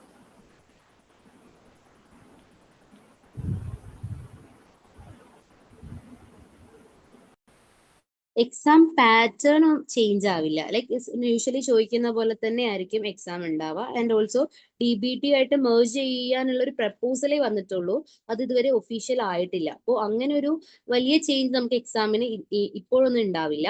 ആൻഡ് യൂണിറ്റ് വൈസ് ഉള്ള മാർക്ക് ഡിസ്ട്രിബ്യൂഷൻ ചേഞ്ച് ആയിട്ടുണ്ട്. ലൈക്ക് തീരെ ചോദിക്കാത്ത ഒരു യൂണിറ്റിൽ നിന്ന് ഇപ്പോൾ ക്വസ്റ്റ്യൻസ് ചോദിക്കുന്നുണ്ട്, പക്ഷേ നമ്മൾ യൂഷ്വലി ചോദിച്ചുകൊണ്ടിരുന്ന യൂണിറ്റ്സിൽ നിന്നുള്ള ക്വസ്റ്റ്യൻസിന്റെ നമ്പേഴ്സ് ഒന്നും കുറഞ്ഞിട്ടുമില്ല. ഒരു വലിയ രീതിയിലുള്ളൊരു എക്സാം പാറ്റേൺ ചേഞ്ച് ഉണ്ടാവില്ല എന്ന് തന്നെ പറയാൻ പറ്റും.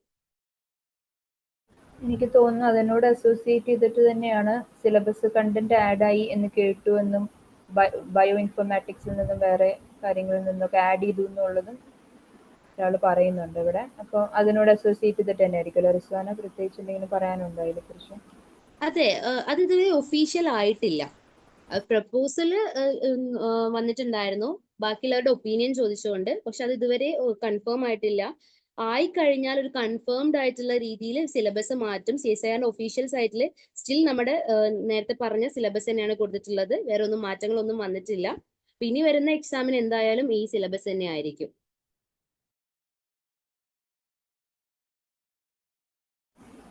ഓക്കെ, അപ്പോൾ ഇതോടുകൂടി നമ്മുടെ ഡൗട്ട്സ് എല്ലാം തീർന്നു എന്ന് വിചാരിക്കുന്നു. പക്ഷേ ഇത് ഇവിടെ കൊണ്ട് തീരുന്നില്ല. നിങ്ങൾക്ക് എന്തെങ്കിലും ഉണ്ടെങ്കിൽ നമ്മൾ already numbers, phone numbers, contact numbers നമ്മളിവിടെ കൊടുത്തിട്ടുണ്ട്. ക്രാഷ് കോഴ്സ് ക്വയറി കോൺടാക്ട് ഉണ്ട്.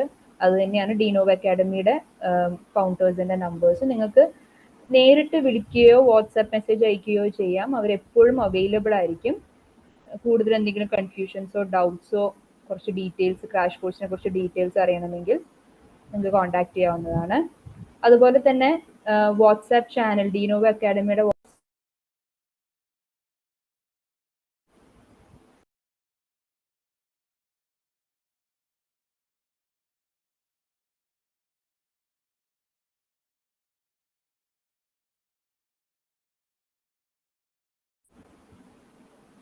ഹലോ, ഞാൻ ഓഡിബിൾ അല്ലേ?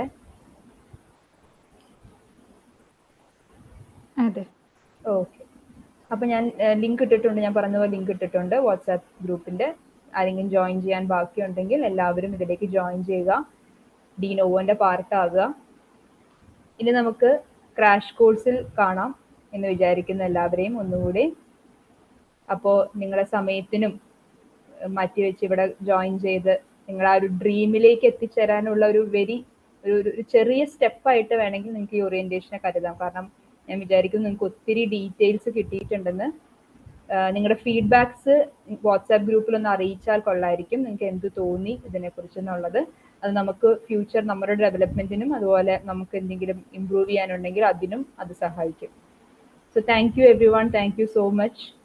നമുക്ക് ഒരുമിച്ച് CSIR നെറ്റ് JRF സക്സസിന് നമുക്ക് ഒരുമിച്ച് നമുക്ക് നേടാം അല്ലേ?